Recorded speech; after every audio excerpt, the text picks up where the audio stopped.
It's time for your fan weather forecast brought to you by the Milwaukee Area Napa Auto Care Association. Cloudy conditions expected today with a high of 58 degrees. It's currently 43 degrees here in Milwaukee.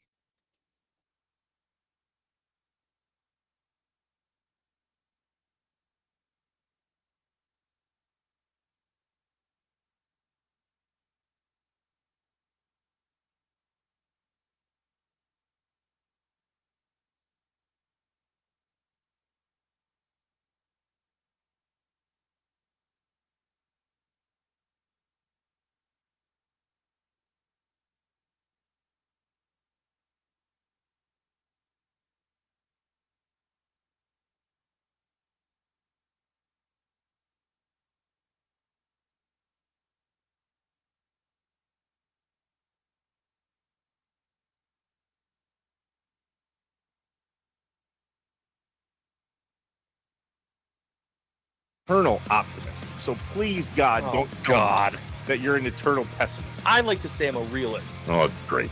We're going to get along great. This is going to be great. This is Inside Wisconsin Sports with Trevor and Josh.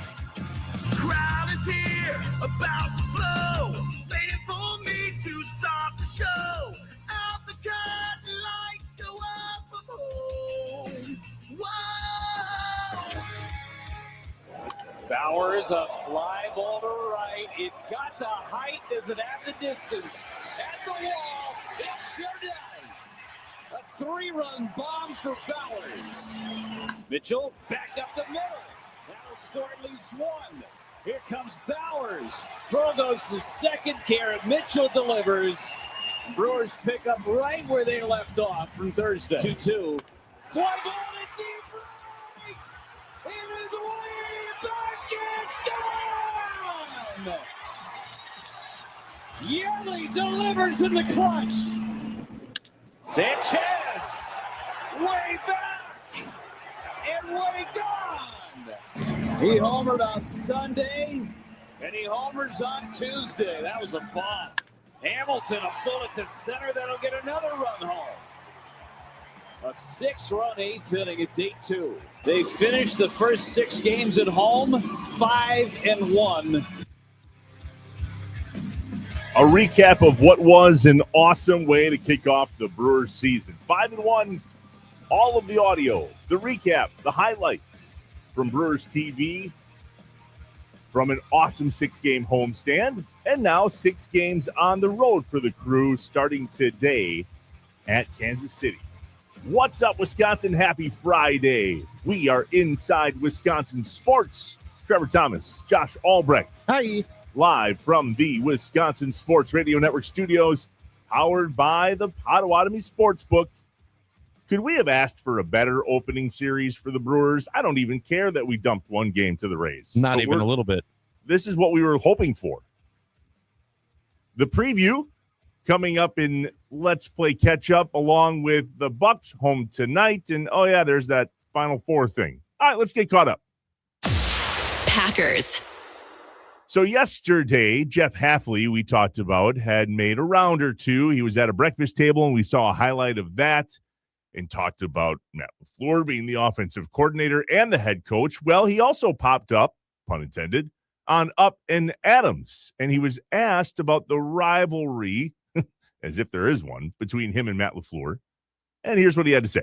Packer South. What's your reaction to that? Did you see that? Yeah, I'm good with that. If that's what he wants to call it, he can call it Packer South. Is it good with y'all? Or you play that? Matt? Yeah. Do you guys? Oh, play? I'm good with Matt. Yeah, we play him. Yeah. Yeah. What's that going to be like? It'll be fun. I like you. Back to Lambeau. I like a feisty Matt. There's no LaFleur, feisty though. with me. No. And Matt. No, I mean on game day. What do you mean at practice? Like one of the first. Oh, we'll go Keyshawn at Nixon, like 3 years ago. I remember the first thing he said is like Jeff gets after him. Yeah, I mean when we're calling plays against each other, there's no nothing like fun's going on. He's trying to score and I'm trying to stop him. So it'll be the same when we get to Lambeau. But I love Matt. I'm grateful that Matt, he offered me the job when I was a college head coach. I took it and 2 years later, I got to be a head coach, but I enjoyed my time with him. He's a great coach, and he's a great friend, and he's a great person. But, yeah, when we go to Lambeau, I'm not interested in any of that. But I'll shake his hand and give him a hug after the game. It's not going to be one of those. Packers South. I love that right at the end. But, I mean, I'm going to shake his hand after the game. It's not going to be like one of those. Oh, I wonder who that was towards. Hear that, Ben Johnson? Mm-hmm. Doesn't need to be this way. So the Packers south in Miami, but there's always been that same connection with Seattle. There seems to be this weird back and forth with the Seahawks. Maybe that has to do with John Schneider and Mike Holmgren going up there, but there seems to be a good relationship there. Obviously, quite a few of the Packers personnel, Jeff Hafley, Eric Sullivan, John Eric Sullivan, Malik Willis. And now we seem to have a really good relationship with the Cowboys, too, which is gross. Yeah, that's true. I want to hate them. Who's going to be the backup quarterback? That's the only other piece of news that continues to circle itself, knowing that there was a lot of chatter that Kirk Cousins might be the backup quarterback. But did you see his contract? Yeah, and they talked about it a little bit on 9 to Noon, which was nice having Kuhn break that down because it looks a lot crazier than it is. Yeah, it's a 1-year, $20 million deal with the club having all of the options after that. But the news broke yesterday, 5 years, $172 million. And Josh, my first reaction was, I don't think that's a backup quarterback contract. Yeah, right. Well, technically, it's not. He's going to start. So he's not going to be a backup now. It'll just be, will he be a backup later? But either way, the $20 million, hey, that's another $20 million for Kirk Cousins. I mean, his agent has got to be in some type of agent Hall of Fame for the amount of money that he has helped make Kirk Cousins. How true is that? Well, we'll continue to wait, I guess, and see who is going to back up Jordan Love. There's obviously some in-house options. Kyle McCord, Desmond Ridder. There's a lot of other names being floated, though. Pete Doherty in the Green Bay Press-Gazette put out a piece yesterday, kind of a recap of a chat that he had on the Green Bay Packers or the Green Bay Press-Gazette website, ultimately talking about, is this a thing? Do we need to worry about this? And if we do, I guess, who's it going to be? Go check that out. All right, off to baseball. Brewers. 5-1 on the homestand, off day yesterday, and in Kansas City today, tomorrow, and Easter Sunday. The Royals and the Brewers met once last year. The Royals blanked the Brewers, at least crushed them is maybe the best way to put it. Not blanked per se, but it wasn't good. And then the Brewers won the next two last year. So we have the series, at least the last time we played them. The pitchers that are scheduled to hit the mound for the Brewers, Chad Patrick, Brandon Sproat, Kyle Harrison. What can our expectations be of that three? I mean, the only one that really has a question mark for me is Sproat, right? Sproat was the one that had that bad outing in his first outing. Yeah. But then, like, he settled down. So let's see.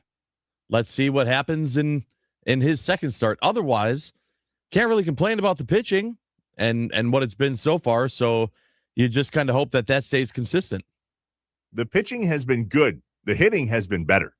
And if the Brewers are going to continue the success story that so far has been the 2026 season, it's going to come off the bats because we've done a decent job of holding them to runs, but when we don't score, we lose. That's what happened against the Rays and the Brewers in the opener of that series last Monday.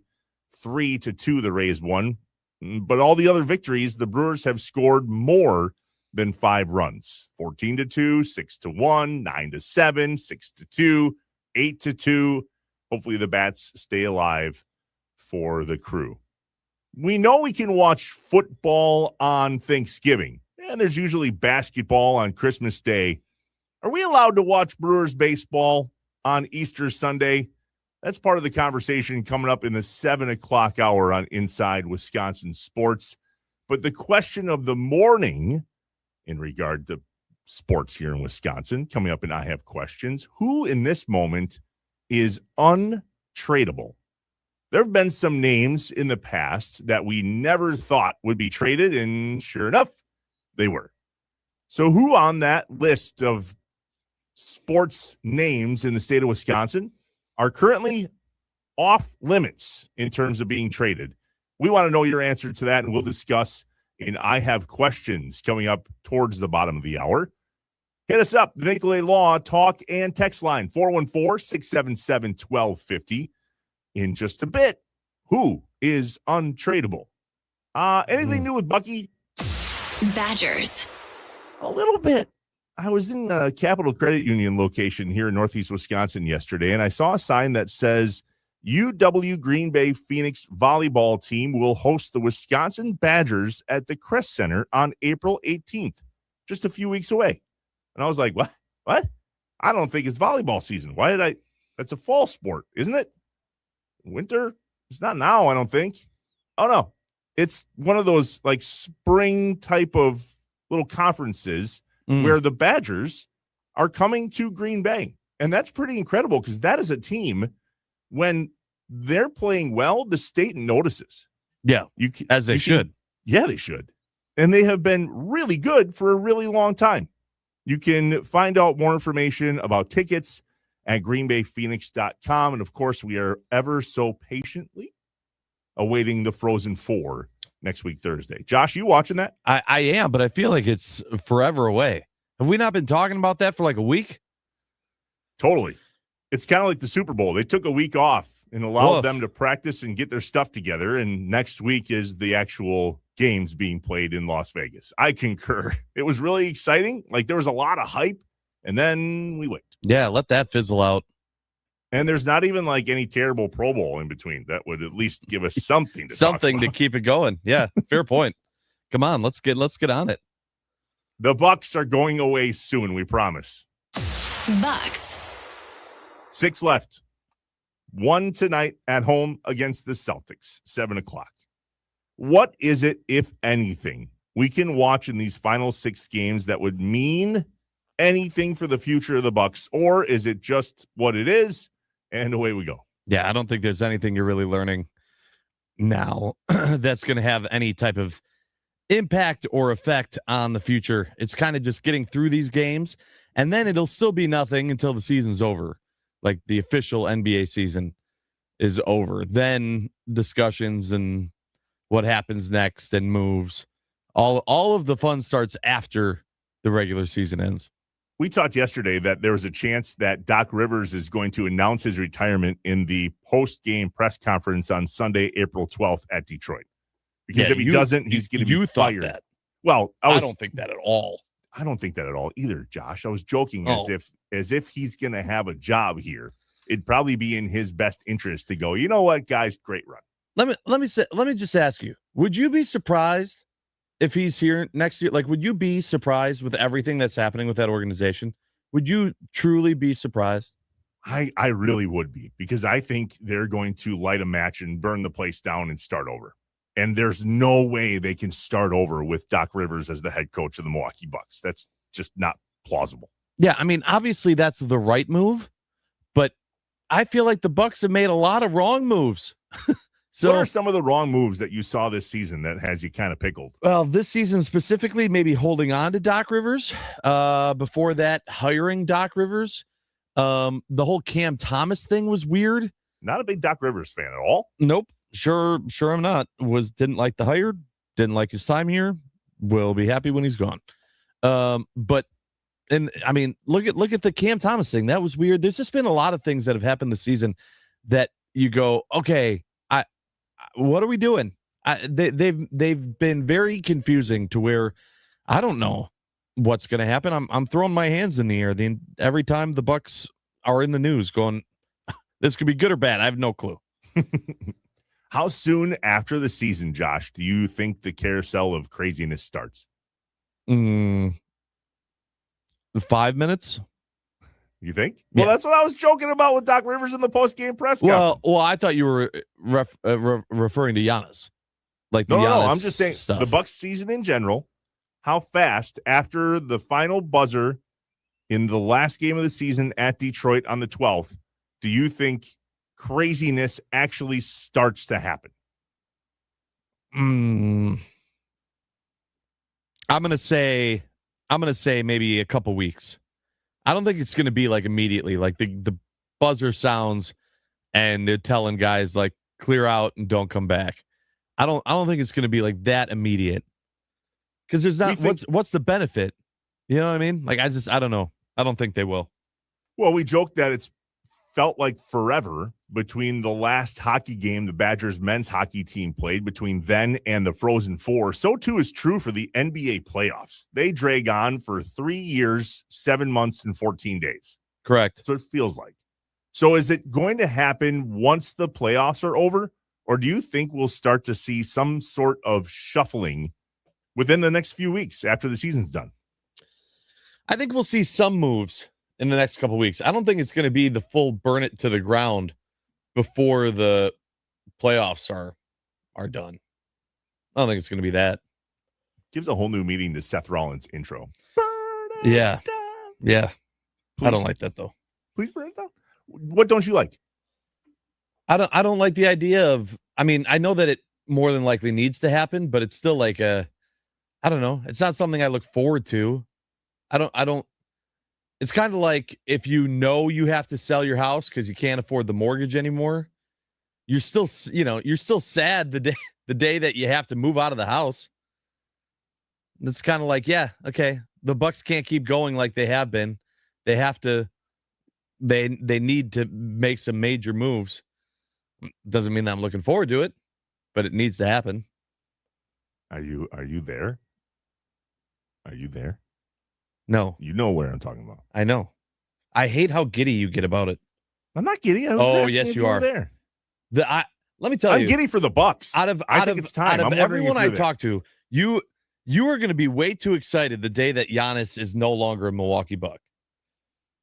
And I will be sad. I will be a very sad person. And you'll be like, see? Okay, good. He's gone.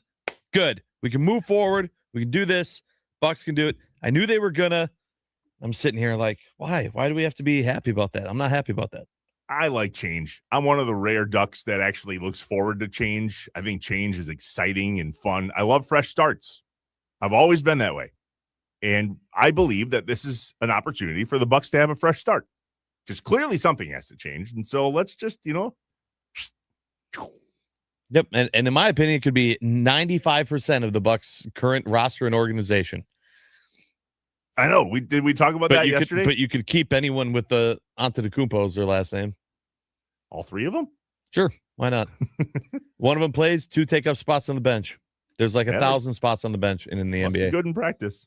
All right. Anything else this weekend? Anything else? A little bit. So you watching the Final Four?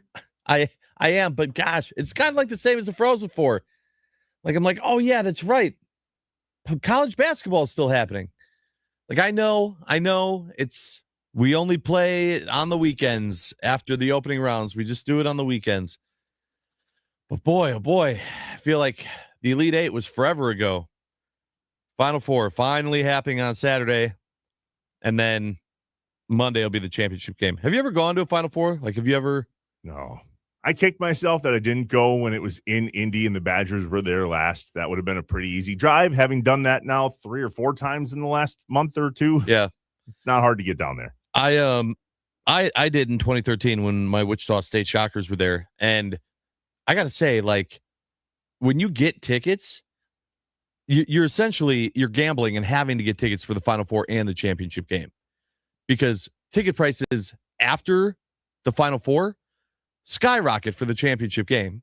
So then it's like you either have tickets that then you're trying to sell or do something with if your team doesn't make it, or you're sticking around because you already booked the hotel and everything else to be there through Monday to go to the national championship game to then watch whatever team just beat your team play in the national championship game, which also sucks. It's a very weird situation with the Saturday, Monday thing if you're just making the trip to watch your team potentially play for it all. Illinois and UConn tomorrow, 5:09. Illinois is favored by 1.5, according to the Potawatomi Sportsbook. And then after that, 7:54 is the tip time they have on paper for Michigan versus Arizona, a 1 versus a 1. Man, it's going to be a great game. Those teams are elite. So let's do this right now. Pick those 2 games and pick the winner of the national championship. I'm going to go Illinois, Arizona. And I'm going to go Arizona just because that's who I took from the very beginning. So Illinois and Arizona. and then Arizona to win it. Yep. I am going UConn because I just think they're unstoppable right now. And watching Dan Hurley coach is somehow fun for me. Ugh. I know he's a psycho, allegedly. I just really get a kick out of watching him on the side. I found myself at that last Marquette game of the year watching Dan Hurley. And thank God I did, because it was entertaining as all get out towards the end of that game. Yeah, he makes it about him. Man, Michigan and Arizona are going to be really close. And I have not, in my own admittance here, watched much, if any, Arizona, but obviously I've watched a bunch of Michigan. I don't know how Arizona stops Michigan, which is pretty much par for the course for you and I. I'll take Michigan, and then is it weird that I want Dan Hurley to win the national championship? Yes. I want Dan Hurley to win. I'm going to pick UConn. Oh, my God. I think it's just going to be so fun to watch. Listen, this is entertainment for me. Get your popcorn ready, because he's going to be obnoxious, and it has no matter to me at all. He probably ends up smooching the ref after that. That might get him fined. No, it's totally fine. Professional ref, he knows all about it. You know, he knows he was just joking. Blah blah blah. Not a Dan Hurley fan. Couldn't tell. Did I make that too obvious? So who's untradeable in the state of Wisconsin sports scene as we speak? There's some names on the list. There's some names that might come up that we go, no, that's a totally tradable person. But who's not? Who in this moment can we say unequivocally there's no chance this person is a tradable commodity in the wide world of sports here in Wisconsin? We're off and running on a Friday. Happy Friday, Wisconsin. Hope everybody is through the ice. I got text that there were a number of people in central Wisconsin yesterday that had no power. Saw some incredible pictures, though. I think there's many of those floating around. 414-677-1250, the Nicolay Law talk and text line. Who's untradeable? I have questions is next. We're live from the Wisconsin Sports Radio Network studios, powered by the Potawatomi Sportsbook. It's Inside Wisconsin Sports with Trevor and Josh.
Brett Favre, the longtime quarterback of the Green Bay Packers, is the newest member of the New York Jets. The Bucs traded Grayson Allen to the Suns and Drew Holiday to the Trailblazers. Josh Hader.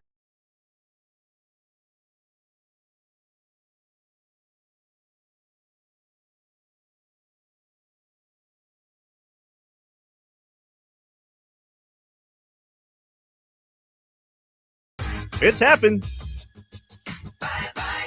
Some people that we think are untradeable get traded. And so right now, who is on the list of untradeable people? Who can't be traded right now? I think that's the key right now. There was definitely a time when we would have said Aaron Rodgers is a never. For sure. And then Father Time said, "Oh, just wait." About that. What's up, Wisconsin? Welcome back inside Wisconsin Sports with Trevor and Josh. It is time for one of our favorite segments. We call it I Have Questions. When things just don't add up, Trevor and Josh ask the hard questions or just point out how messed up stuff is. I only have one question. Can you fly this plane and land it? Surely you can't be serious. Do you view this season as a failure? You asked me the same question last year. What's the most important question the Badgers have to answer Saturday? This is a great question. Oh my God, this is a great question. It's time for I Have Questions on Inside Wisconsin Sports with Trevor and Josh. It's the Nicolay Law talk and text line 414-677-1250 in this very moment, April 3rd, 2026. Who is absolutely untradeable? We're never, in this moment, even going to consider moving on from this person. No matter the haul we could get, they're untradeable. There's one name, Josh, above all else. Okay, I want to hear it. Absolutely untradeable. Go ahead. Micah Parsons. Okay. Even if he was healthy right now. Off the table. What about Jordan Love? Well, hold on. Do you think Micah Parsons is the top of the list? I'm not going to lie. When we first asked the question, Jordan Love was my answer. Interesting. I don't think you're wrong. He's absolutely on the list. I just was trying to pick like the one where all of it would hit the ground. My jaw. Yeah. My brain. I would have a lot of questions. Yeah, I still feel like having a good quarterback in the NFL is so tough. And I couldn't see them moving on from Jordan Love. Like I couldn't. There's no one else out there that if they said, well, we'll give you this quarterback and 4 first-round picks. Like I don't see it. My brain doesn't allow it with the NFL. Second would be Micah. But Jordan Love for me would be in that number one spot. When Matthew Stafford and Jared Goff switched uniforms. Yep. They were both ready to switch uniforms, and both clubs were ready to have them switch uniforms. I don't think Jordan Love's even close to that. So you're right. Yeah. Absolutely. Jordan Love is untradeable. To the Nicolay Law talk in text line. Thomas in La Crosse. Thomas, give us 3. Who on your top 3 are absolutely untouchable, not going to trade them no matter what right now? Well, first off, good morning, guys. I just want to wish you guys, before I forget, a very happy Easter. Same to you, man. Hope you guys have a wonderful weekend. We appreciate it. You too. Absolutely. It's good to talk to you guys again. It's been quite a long time. I'm going to go from the Brewers to the Packers, to even the Milwaukee Badgers. So we're going to hit one from each. The Milwaukee Brewers. I'm going to go Jackson Chourio. That's out of a gun. Doubt, right? Franchise player right there. The upside and potential. I saw that son of a gun play. What was it, 2 summers ago when I went with a friend of mine named my friend Rob, who runs a podcast. Y'all can check him out too, called the Rob Dog Sport Brief. What a guy. I love this dude. But I saw him live in person. That guy has elite potential. I would be blown away yes, that's the thing. This Brewers team, not only that son of a gun, but health is key for success this season for the Brewers. Number 2, to the Packers. I agree with you, Trev, on Micah Parsons, but I'm going to pivot slightly. This may become a shock to some people. I'm going to say Jaden Reed. This is going to be a poll. I see the potential there for Jaden Reed. I do, genuinely. You think he's going to become a one? You have to hear me out. Go ahead.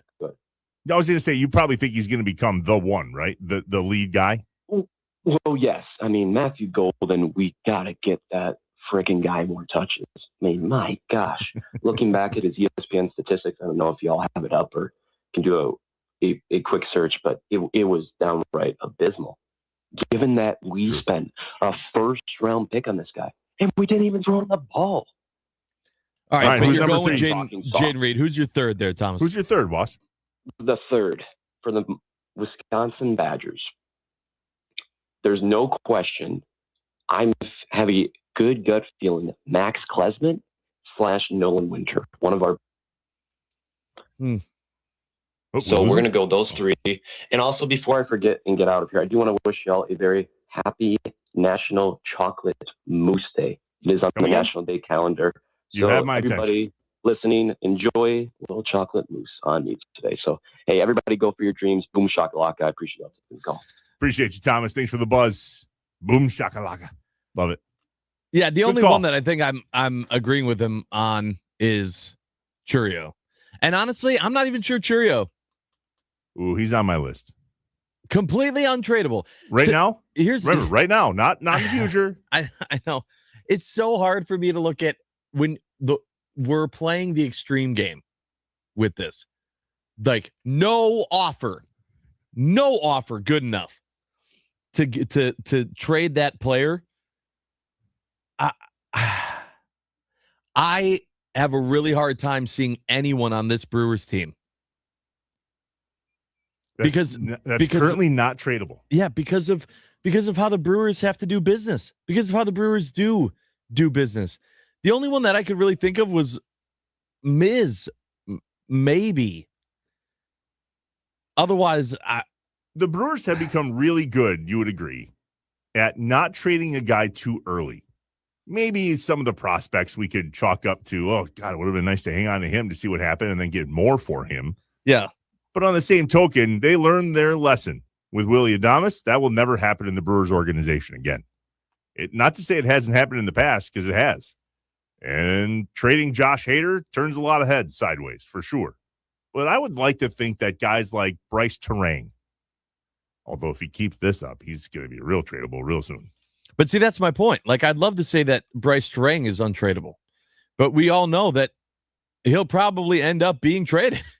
Because they can't hold on to him. So that's why it's like with the Brewers, it's just a different scenario. It's just a different situation. I don't know that there's a single player on the team that I could say 100% that guy is not tradable. Because that's just not how the Brewers do business. Well, for me, it is Churio because there's too many years left on the contract that we absolutely stole when we signed. I mean, everybody was like, what the? Now? Holy great deal, Batman. And there's too many years left on that amazing deal for the Brewers to not hang on to him. He's very, very affordable right now. I'm not sure what Bryce Terang's current deal is. I'd like to think based on what we know, there's an arbitration sometime in his near future. But even that we can get through and afford it and then look to trade him. Willie Contreras. I think he's pretty tradable. Christian Yelich. I think he's pretty tradable. Yeah. The Miz, I don't think is currently tradable, but there's no way he's a Brewer for his next contract. None. Right. That's what I'm saying. Like, it has to be, when you ask this question, it has to be a right now answer. Because otherwise, there's nobody. There's nobody on the Brewers. Here's a long list from Jeff in Fox Point. He says Jackson Churio, Cooper Pratt, valid. He just signed that new deal, so he's off the block for sure. Jordan Love, he agrees with you. Micah Parsons, the Miz, currently untradeable. These guys have big contracts that were recently signed we have to figure out who the heart and soul of the team is. Giannis was on this list, but not anymore. he says that there's a chance he signs a supermax and then gets traded for a haul, because that's kind of what Jimmy Haslam does. 414-677-1250, the Nicolay Law talk and text line. Another one from the 414. We're all on the same page here. There's a couple new names in this one. He's got Jordan Love, Micah Parsons, Jackson Churio, and The Miz. But here's two in the middle that I think I agree with. Xavier McKinney made my list of guys that are currently untradeable. And Tucker Kraft. Yeah, Tucker Kraft's probably up there. X, I don't know. Why? He didn't have as many interceptions last year. I'm saying the question wasn't, do I want to trade them? The question was untradeable, meaning regardless of the offer, the door is closed. You are not, and that is a way different conversation. Someone comes to me and says, we'll give you 2 first-round picks for Xavier McKinney. Yeah, I'm probably taking that. No one would offer that, but if someone did, I would take it. So, in my mind, that means he's not untradeable. There's probably some thought process here about what's a realistic trade offer. Because, I mean, well, I guess look back at Ron Wolf. For a backup quarterback in Atlanta, he offered a first-round pick. There weren't many people that thought that was fathomable. Gary Glanville, with open arms. Sounds great. You can have him. Well, thanks. But at that token, offering a first-round pick was kind of absurd. Right. Worked out. The 920 on the Nicolay Law Fan Talking text line, 414-677-1250, says the Packers would take a second-round pick for X any day, or maybe even a third. Interesting. Why do you believe that? Feel free to give us a buzz. I'm just not sure. I don't understand, because he is, right now, the most solid person in our backfield, and we're fairly dependent on him, his leadership, and his orchestrating, if you will. Yeah, I think there's just, I don't know, that's like the extreme other side of it, going, they'll take a second or even a third. I don't think they would do that. But I think that there's definitely a price. I think the only people that there's not really a price for are Jordan Love and Micah Parsons, and Micah Parsons is a maybe. Like, that's it. Last one before we get to break and come back with the most electrifying sound of the week on Inside Wisconsin Sports with Trevor and Josh. The 414, back to Giannis for a hot second here. If he signs the Supermax deal, and he might honestly be untradeable if he does it. Who knows? Who's willing, I think what that person's getting at is, other than the Bucks, who's willing right now, looking at Giannis's injury history, would be willing to offer him the Supermax deal in a trade and give a bunch of stuff up for him? Sure. Some team would.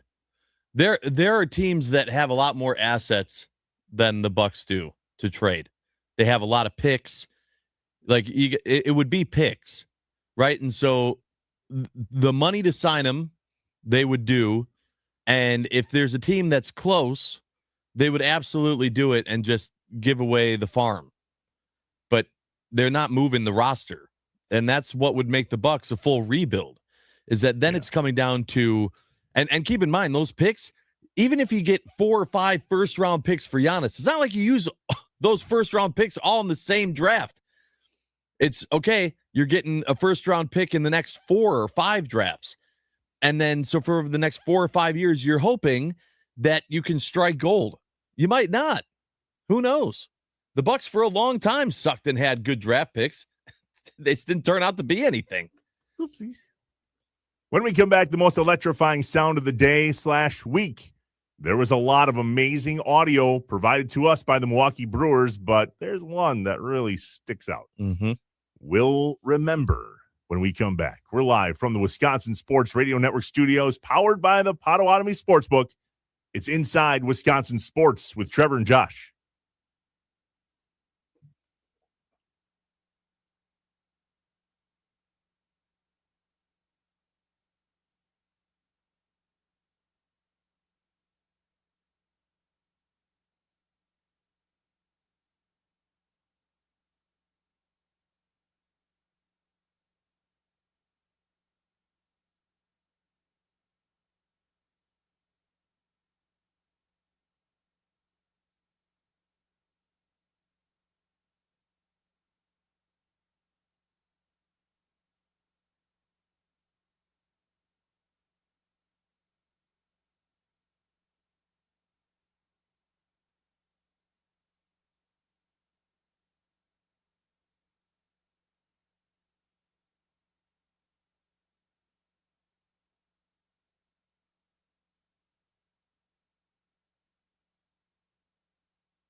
It's time for The most electrifying sound of the day. The most electrifying On Inside Wisconsin Sports with Trevor and Josh. Brought to you by Best Electric. Learn more at bestelect.com.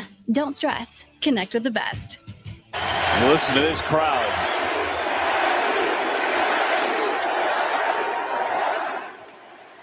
Phones are out trying to capture some good vibes. 2-2.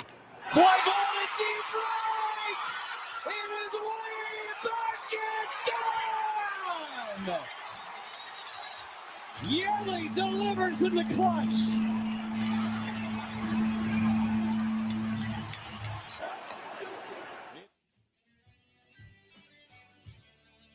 And that call of Yelly's home run from Game 3 against the White Sox, call courtesy of Jeff Levering and Brewers TV, is the most electrifying sound of the day, brought to you by our friends at Best Electric. Remember, no job is too big or too small for Best Electric. Don't stress. Connect with the best. Call them today or visit bestelect.com. I don't know how many times, Trev, we're going to play that over the season, but I promise you that's not the last. I completely agree, and I think he's going to make even more moments like that. Oh, I hope so. He seems to be different this year so far. Knocking on all the wood. Doesn't he, though? I mean, admit that. Yelly's in a different spot already than he was at all last year at any time. I don't know. He didn't have a bad season last year. He had a good season. I agree. We're I'm just 6 saying, games in, man. I don't know. I know. I'm just saying Clutch Yelly is here. I just keep doing what we're doing. I like what we're doing. My favorite part of that, there's a guy on TikTok Reels, probably, I don't know. Did you see this? I saw it, yeah. So he interacts or acts as if he's the announcer, and he does lip syncing for what it's worth. Jeff Levering actually shared it. It's outstanding. Lev, speaking of guys that are on their A-plus position, Jeff Levering's on fire too. A few more of these. Who is untradeable? A carryover from the I Have Questions portion of the show. The 920 says The Miz has arbitration until 2032.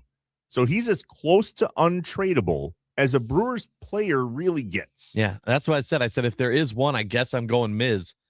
But I still, even then, I don't know that he's untradeable. From the 262, a question for Josh. What are you inhaling over there? They're not getting a haul anymore for an injury-prone 30-plus-year-old player, in reference to Giannis. Yeah, I mean, there were a lot of teams at the trade deadline that were willing to absolutely sell the farm and put quite a haul together for him. Wasn't enough, though, otherwise he'd be gone. Yeah, or it could have been because, and they, even the national pundits admitted to this, saying teams are going to have even more to trade at the end of the season during the summer when more picks become available, meaning that the bidding war is going to get even higher because teams can add even more to the pot for Giannis. I'm telling you, there's teams out there. People don't realize how badly other franchises that are right there or that think they're close would be willing to give the bucks for Giannis. It still exists. I kind of feel like this guy, though. I'm not sure that it's the haul that we would all expect for what, dare I say, used to be the best player in the NBA. Injuries are what they are. I mean, look at the Max Crosby deal. Completely fell apart based on injury and a physical falling through. Giannis has got some things, man. And I know you're a fan, and I know that we as Milwaukee Bucks fans have so much to be grateful for.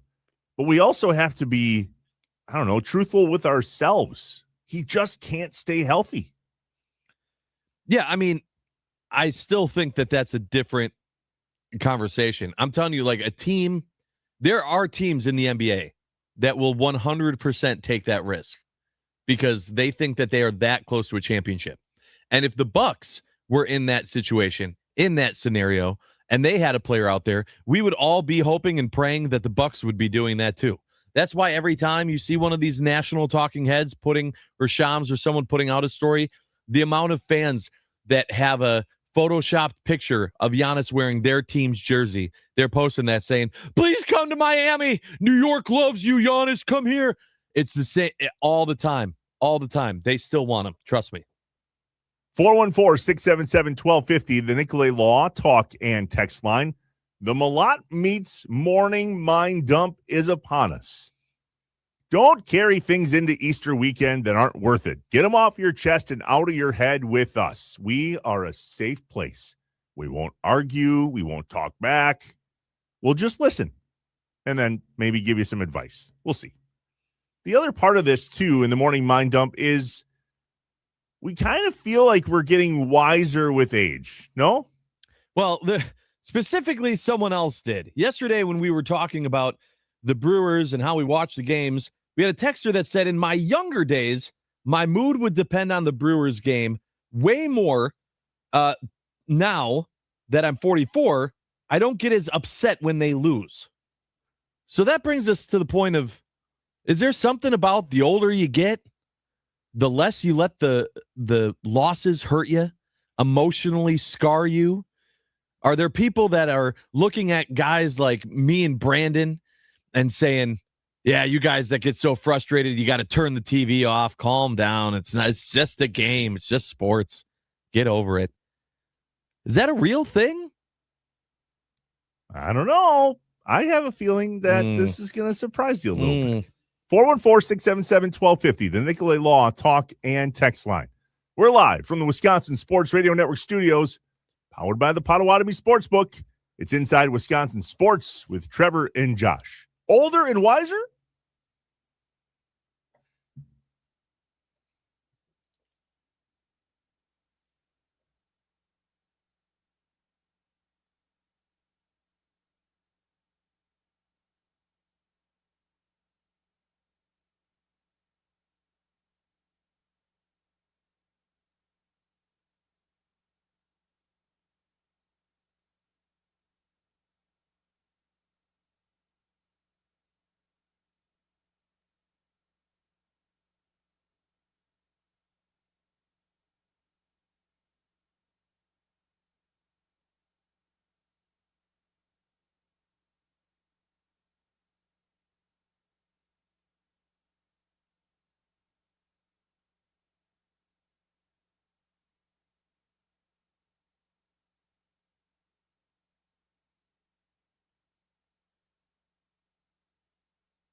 I am an eternal optimist. So please, God, don't tell me that you're an eternal pessimist. I like to say I'm a realist. Oh, it's great. We're going to get along great. This is going to be great. This is Inside Wisconsin Sports with Trevor and Josh. Crowd is here, about to blow, waiting for me to start the show. Out the curtain, lights go up from home. Whoa! Bowers, a fly ball to right. It's got the height. Does it have the distance? At the wall, it sure does. A 3-run bomb for Bowers. Mitchell backed up the middle. That'll score at least one. Here comes Bowers. Throw goes to second. Garrett Mitchell delivers. Brewers pick up right where they left off from Thursday. 2-2. Fly ball to deep right. It is way back and gone. Yelly delivers in the clutch. Sanchez way back and way gone. He homered on Sunday, and he homers on Tuesday. That was a bomb. Hamilton, a bullet to center. That'll get another run home. A 6-run 8th inning. It's 8-2. They finished the first 6 games at home, 5-1. Jeff Levering and the crew at Brewers TV helping us reminisce about what was an awesome week for the start of the season for the Milwaukee Brewers. What's up, Wisconsin? Happy Easter. We are Inside Wisconsin Sports. Trevor Thomas, Josh Albrecht. Hi. Live from the Wisconsin Sports Radio Network studios, powered by the Potawatomi Sportsbook. Time for the Malott Meats Morning Mind Dump.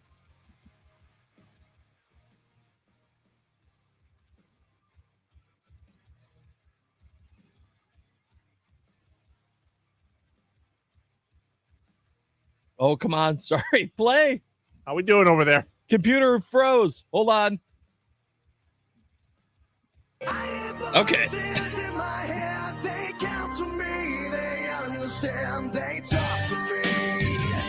The coffee is kicked in. We're awake and ready to roll. Let's get some things off our chest and out of our heads. You don't know what it's like to be me out here for you. It is an up at dawn, pride-swallowing siege that I will never fully tell you about, okay? I'm as mad as hell, and I'm not gonna take this anymore! I'm in a glass case of emotion! What we've got here is failure to communicate. We've got no food, we've got no jobs, our pets' heads are falling off! It's time for the Morning Mind Dump, presented by Malott Meats. High-quality meats at a fair price, safely delivered to your front door. To learn more, visit WisconsinMeatMarket.com. Experience the power of the family meal with Malott Meats on Inside Wisconsin Sports with Trevor and Josh. Nothing like the power of the family meal. Many of us will be grateful to enjoy that this weekend on Easter. And thanks to Malott Meats, you can enjoy that every day of the week if you so chose. Head to WisconsinMeatMarket.com. Find high-quality meats at a fair price that can be delivered right to your door.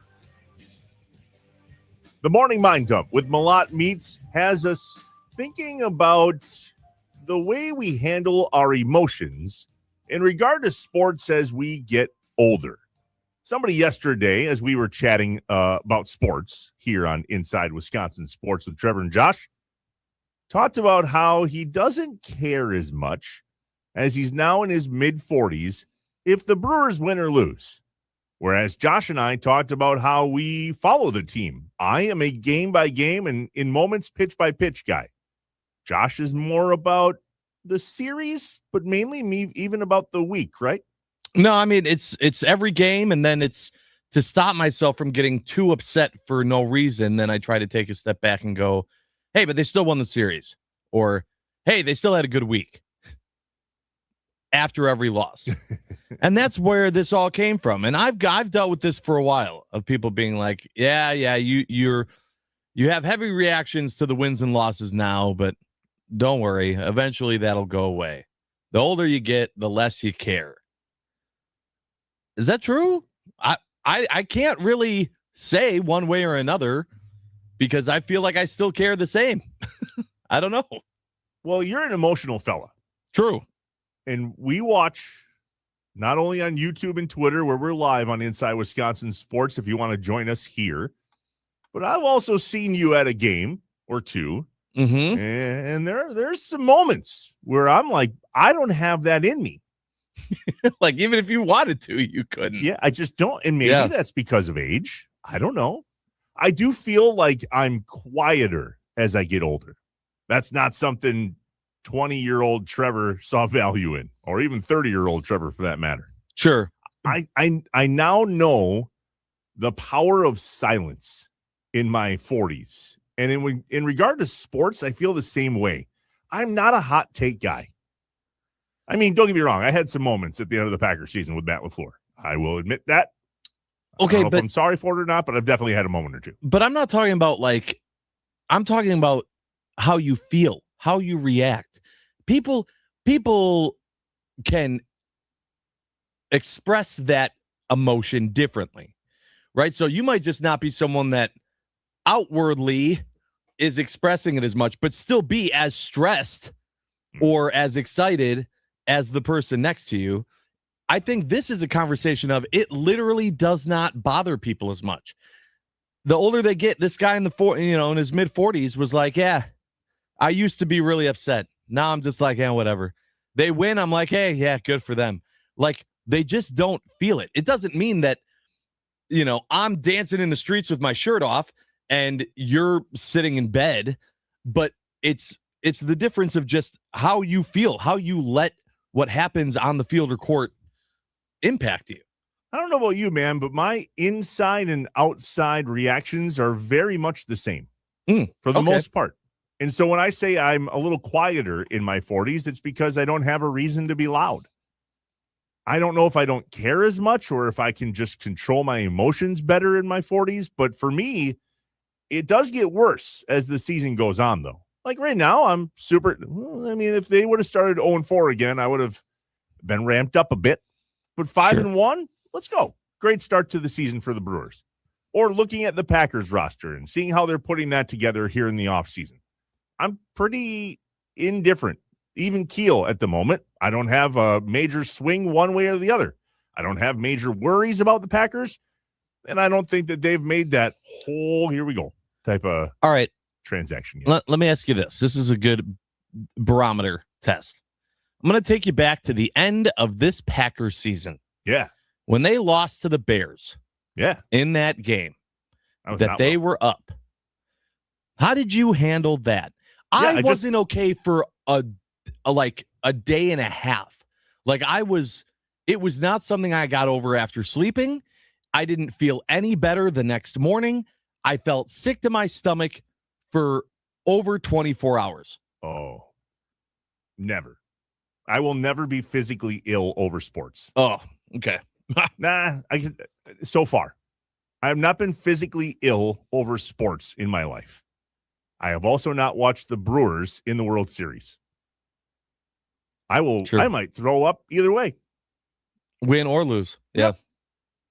But at the end of the Packers season, actually, that's why I just brought that up, Josh. I had a moment with Matt LaFleur and the no timeouts and the bad management of the play clock and blowing another lead in the second half, but I wasn't physically ill. I did have a moment with the stool. It's probably on video proof, but I wasn't wild about it in terms of my physical health. I just don't get listen, I've had some things in my life that have stressed me out. I am bald for a reason. We have had a hell of a run with health in my house. Sure. With Amanda's appendix, and that was scary, man. Those things make me sick. But I don't know, man. Maybe it is because I'm older and I don't allow sports to physically change me. Yeah, Doc and Sheboygan on the Nicolay Law Fan Talking text line. He agrees with you. He said, yes, it's a real thing. The older you get, you got other things that matter more than whether your team wins or loses. I think regardless, right now, 10 years ago, there are things that are bigger than sports. It doesn't mean that in those moments, as an emotional sports fan, I still don't get into the highs and the lows. You mentioned that you get physically ill, like your stomach hurt. You were sick to your stomach. Is that a figurative speech, or were you literally physically Well, sick not to like your I was stomach? throwing up, but like I No. was literally so stressed that, I didn't feel good. I wonder how many other people have that. Are there I people- assume I'm in the minority there. I think you are too. Yeah. And I'm wondering if that gets better. Are there other people out there that had what Josh is experiencing in his 30s of literally physically feeling ill when something does not go well in terms of sports and the teams that you love? I think that there's just people that get angry, like overly angry. Like they're really, really mad, and how they handle that anger might be different. But they're also like, I get frustrated by the people after a loss like that one that went, well, hey, still a good season. Still love my team. Oh, you do? You get frustrated by that? Now's not the time to say that. 5 minutes after the loss, you're going to be like, oh, I still love my team. Everything's still great. Come on, they just lost. No, you gotta give that time to process. Oh. I get to that point. I'm not saying that immediately after they blow a lead and the season ends because of it. No way. I am. That's exactly. As a matter of fact, crazy. I can give you a firsthand example when I did not have some major reaction and allow my physical being to change in terms of anger or sickness or frustration. It's just, maybe it's because I just look at sports in a very matter-of-fact way. That doesn't mean I don't have an argument or two based on what I think a change should be. Head coach of the Green Bay Packers at the end of the season. Mm-hmm. Remember when the whole Seattle debacle happened with Brandon Bostic? Yeah. And how you, at the end of that game, that? well, but that's a good example. At the end of that game, I was just like, wow, that just happened. Holy crap. I was not physically ill. I was not wildly emotional. I was very just, You know, it's weird. Wow. In that one, I was too stunned to be angry. And that one, I just was kind of like, I don't even know how to process, did that actually just happen? What? Like, I couldn't find the word. Like, that's how I handled that. I got it. The number one person I think of with this is our friend Steve Sparky Pfeiffer. Does he get fired up? Sparky, back in the day, God, I'd love to talk to Sparky about this. Sparky, if you're listening right now, you could call in. But Sparky was known back in the day for getting so heated. I mean, so upset.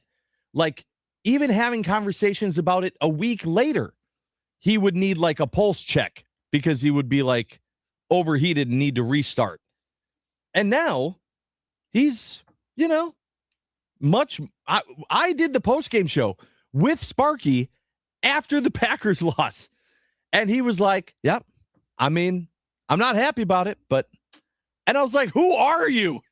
Where is Sparky? Well, he's older is where he is. 414-677-1250, the Nicolay Law talk and text line. The 414 says, yeah, I'm 44. I'm in the same boat. I wanted my teams to win every game, especially the Bucks, the 90s NBA kid who hated when the Bucks lost. I love all my teams, and I hang on to every Brewers pitch, every Bucks jumper, every Packers possession, and I hate it when they lose, but I don't take them as personally as I used to.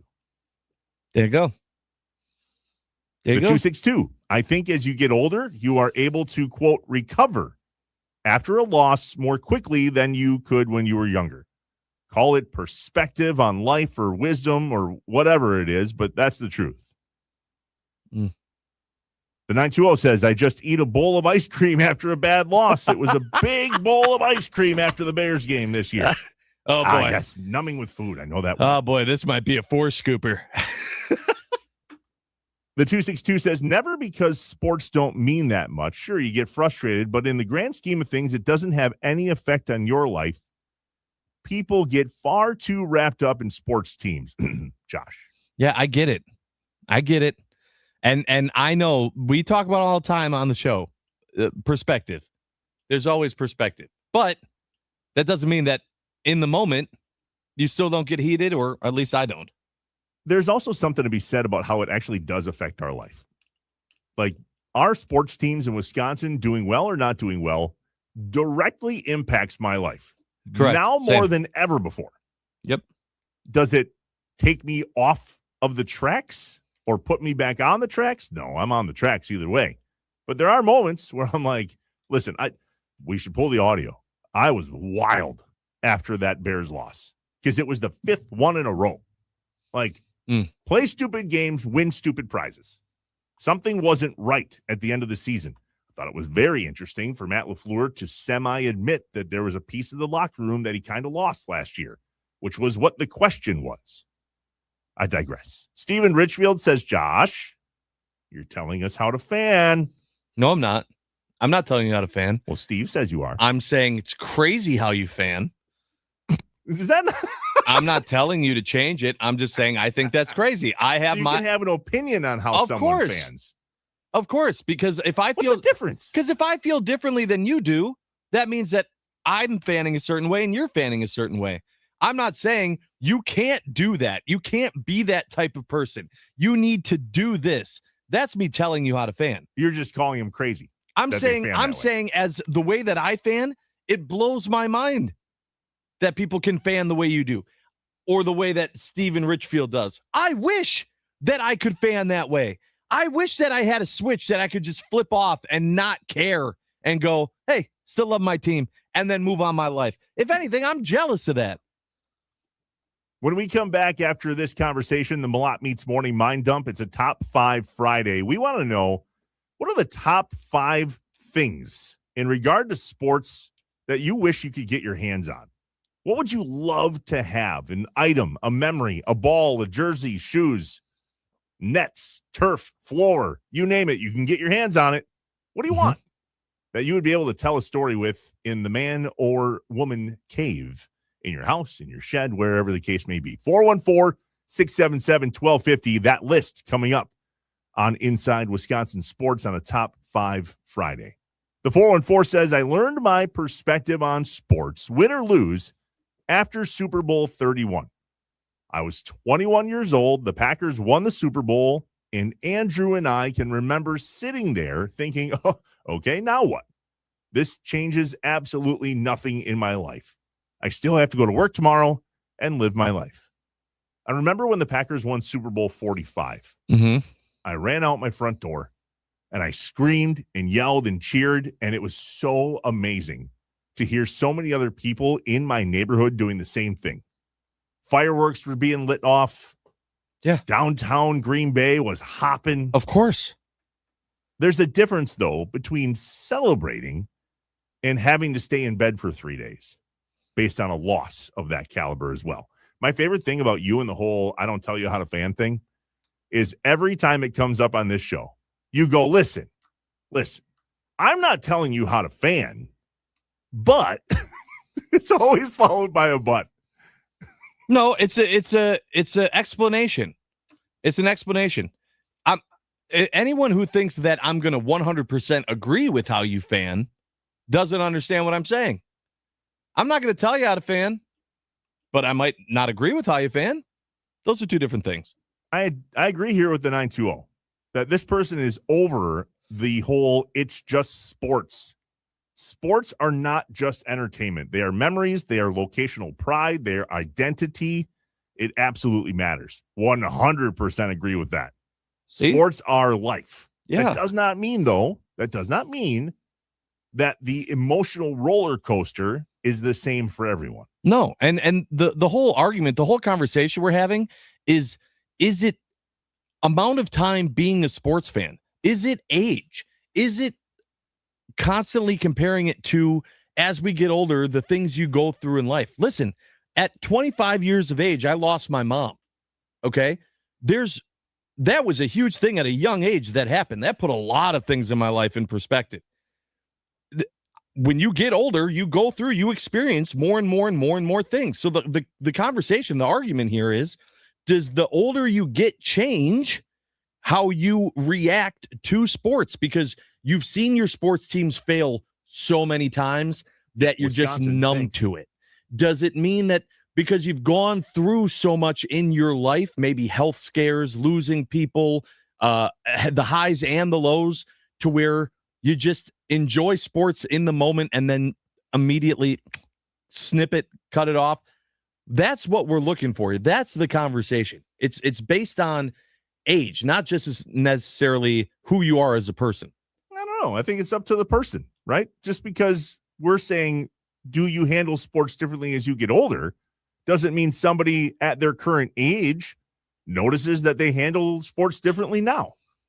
Jeff from Luxembourg, to put a cap on the conversation and move on to a top 5 Friday of things you wish you could get your mitts on.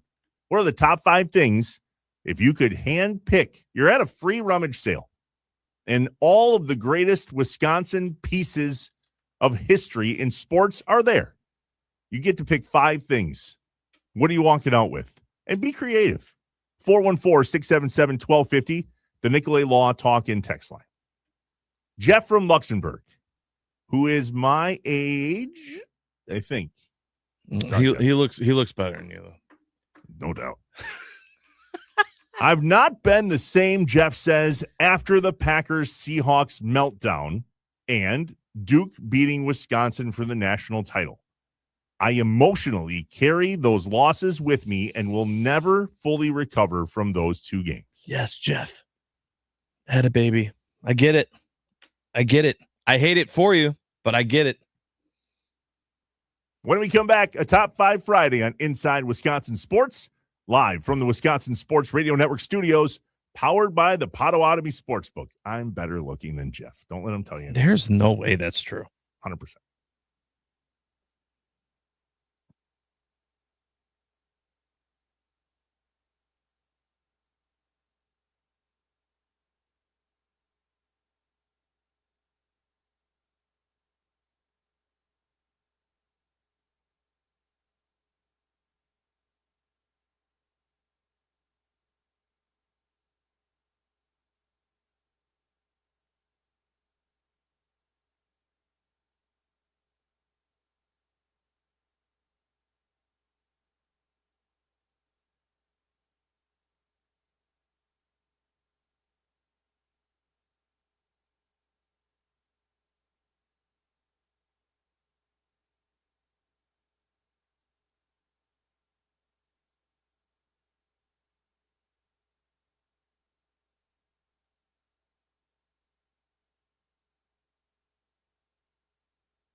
The Brewers are off to a 5-1 start and head on their first road series of the year in Kansas City.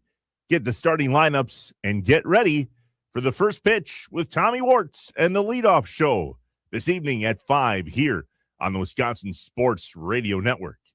Inside Wisconsin Sports with Trevor and Josh on a Top 5 Friday.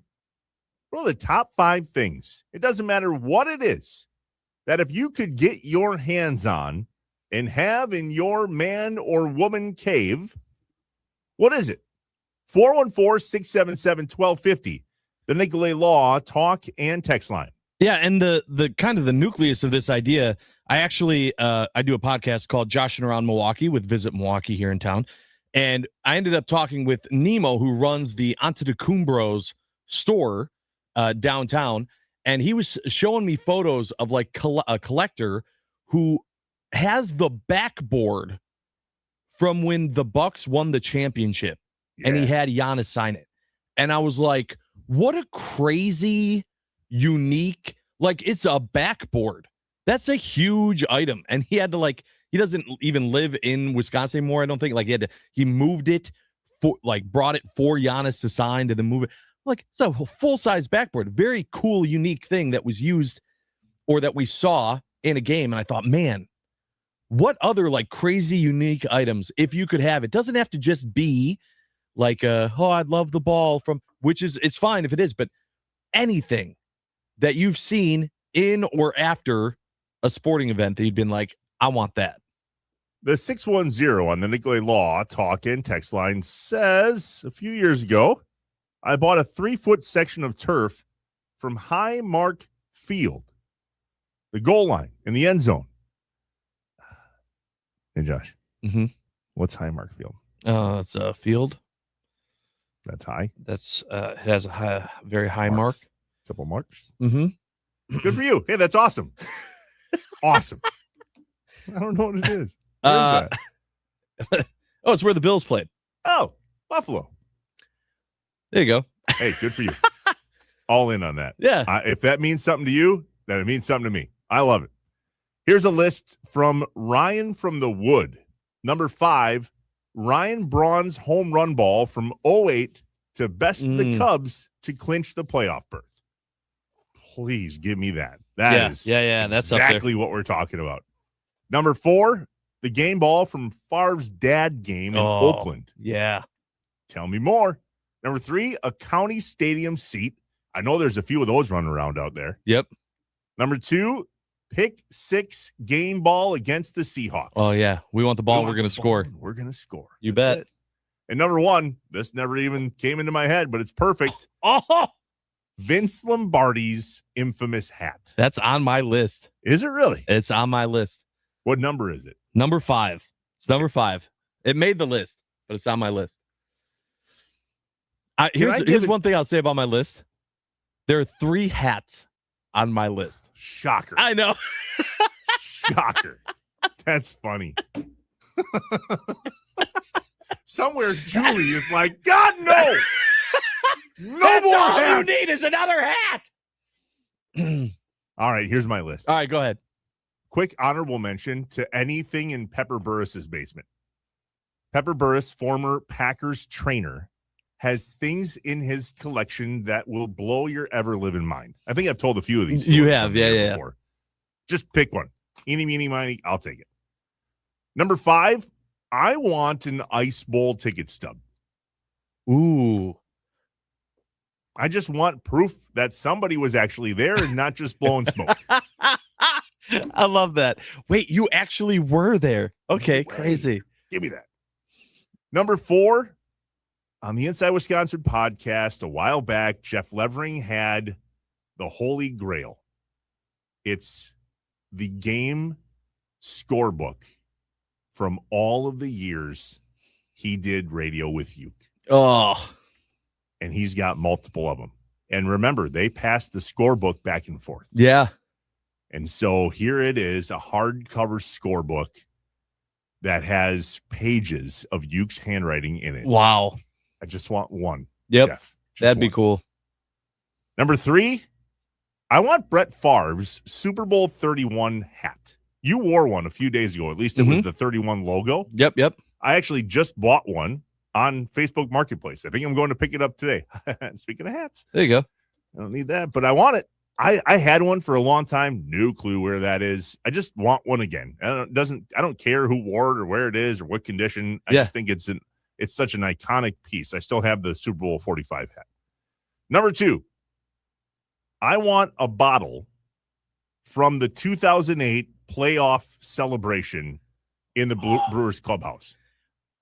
So my buddy Kyle was telling me he has from the 2011 NLDS, like when they won to go to the NLCS in extras with T Plush with that hit celebrating. He got a bottle from the team store. Like the next year they had him for like $50 or something. I would buy one for sure. The problem with that is a lot of people within the whole organization are so used to that they just chuck those bottles away as if they're not absolute gold to any fan that lives and dies with the Milwaukee Brewers baseball club. And number 1, never going to happen. It's just a complete pipe dream. I don't care when the mic came from. I don't know who has the mics. I don't care if it's a headset. If you were to say, hey, Trev, I have a microphone that Bob Uecker used to call a Brewers game, and it's from 1981 or 1988 or 1990. 2000. I don't care. Yeah. That would be in a case that is more untouchable than anything on the planet. Like you can't steal it. It's bolted to the floor in my basement. Like it would have its own light. Yeah. It would have its own plaque. It might even have its own room. I thought about, but then I went into like movie props, which might be a top 5 for a different day. But I would want the one from Major League that he used. Like that would be a movie prop that I'd so want, because he didn't actually use that, right? Like he was mic'd up. It was a movie, but so it's a prop. I'd love to have that. That's good. This is a good list. All right, here's mine. Real quick, I wonder if one of his mics is going to end up, or something along with Bob Uecker. It should end up in the Smithsonian. There should be something in the Smithsonian in DC that is for Bob Uecker. There, I rest my case. Go ahead. Yeah, I wonder what that would be. All right, here's mine. So number 5 is Lombardi's hat. I specifically, I guess the one like from the Ice Bowl would be cool, but like Lombardi's hat. Number 4, the bat that Brandon Woodruff used when he hit that home run. Okay, that was going to be on my list. Not the ball. I want the bat. I know. I said the same thing. And you know why I didn't put it on my list, Josh? Because if I'm Brandon Woodruff, there's no friggin' chance I'm giving that up. Well, that course, is on display. But this is a want. This is a top 5 I know. want. I had a little. I chose to respect Brandon Woodruff's collection, I guess. Okay. Number 3, CeCe Sabathia's hat that he wore when he pitched that complete game. And clinched that wild card in 2008. The iconic photo of him when everyone like rushes the mound. 100% want that hat. I got it. Oh God, don't fall. I was gonna say, don't break bobbleheads trying to get close. That was almost a disaster. Yep, that hat. I mean, not that exact one, but the one for in that pose. Yep. You have no idea what we're talking about right now if you're not watching us on YouTube. I have the bobblehead of the very thing that Josh is describing of CeCe Sabathia. Top 5, this would be a good conversation, like top 5 mental images of Wisconsin sports. I'll write that down. That's up there. And the mental images ties into a lot of these. So number 2 on my list is the championship belt that Clay Matthews held after the Packers won the Super Bowl. Everyone knows what I'm talking about, because the photo of Aaron Rodgers on the stage with Clay Matthews behind him, and Matthews has the belt, that championship belt, I want it. First of all, I think it's cool to just have a championship belt, but that championship belt, insane, crazy. And the number 1 item I want is the championship hat that Giannis wore when he took a second after they won. They'd put the hat on, and he just took a minute, and he sat on the chairs, tears in his eyes, and he just took it all in. Iconic images, iconic video of that moment. That hat. I have like 7, by the way, of that championship hat. But that one that Giannis wore in that moment would, same thing. Put it in a case, bulletproof, fireproof, make sure that even if a nuke dropped on the house, that hat would be okay. That would be number 1. Good list. Great list. I can't believe I didn't think of Lombardi's hat. That's so good. Yeah. A lot of good hats in Wisconsin history. 414-677-1250. The Nicolay Law talk and text line will continue to review your items. I saw it. Don't say it. We'll talk about it when we come back. I've never wanted to call somebody's personal cell phone so bad in my life. So you can't do it. It's not allowed. I can text them back. You can text them. We're inside Wisconsin Sports with Trevor and Josh. We're live from the Wisconsin Sports Radio Network studios, powered by the Potawatomi Sportsbook. Send them in. What are your top 5 items of Wisconsin sports history that you would go, I'll take that? We're back in a bit inside Wisconsin Sports.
Bring your cravings. Wendy's will bring the rewards. Download the Wendy's app today and start earning rewards. Wendy's rewards are fast, free, and full of flavor.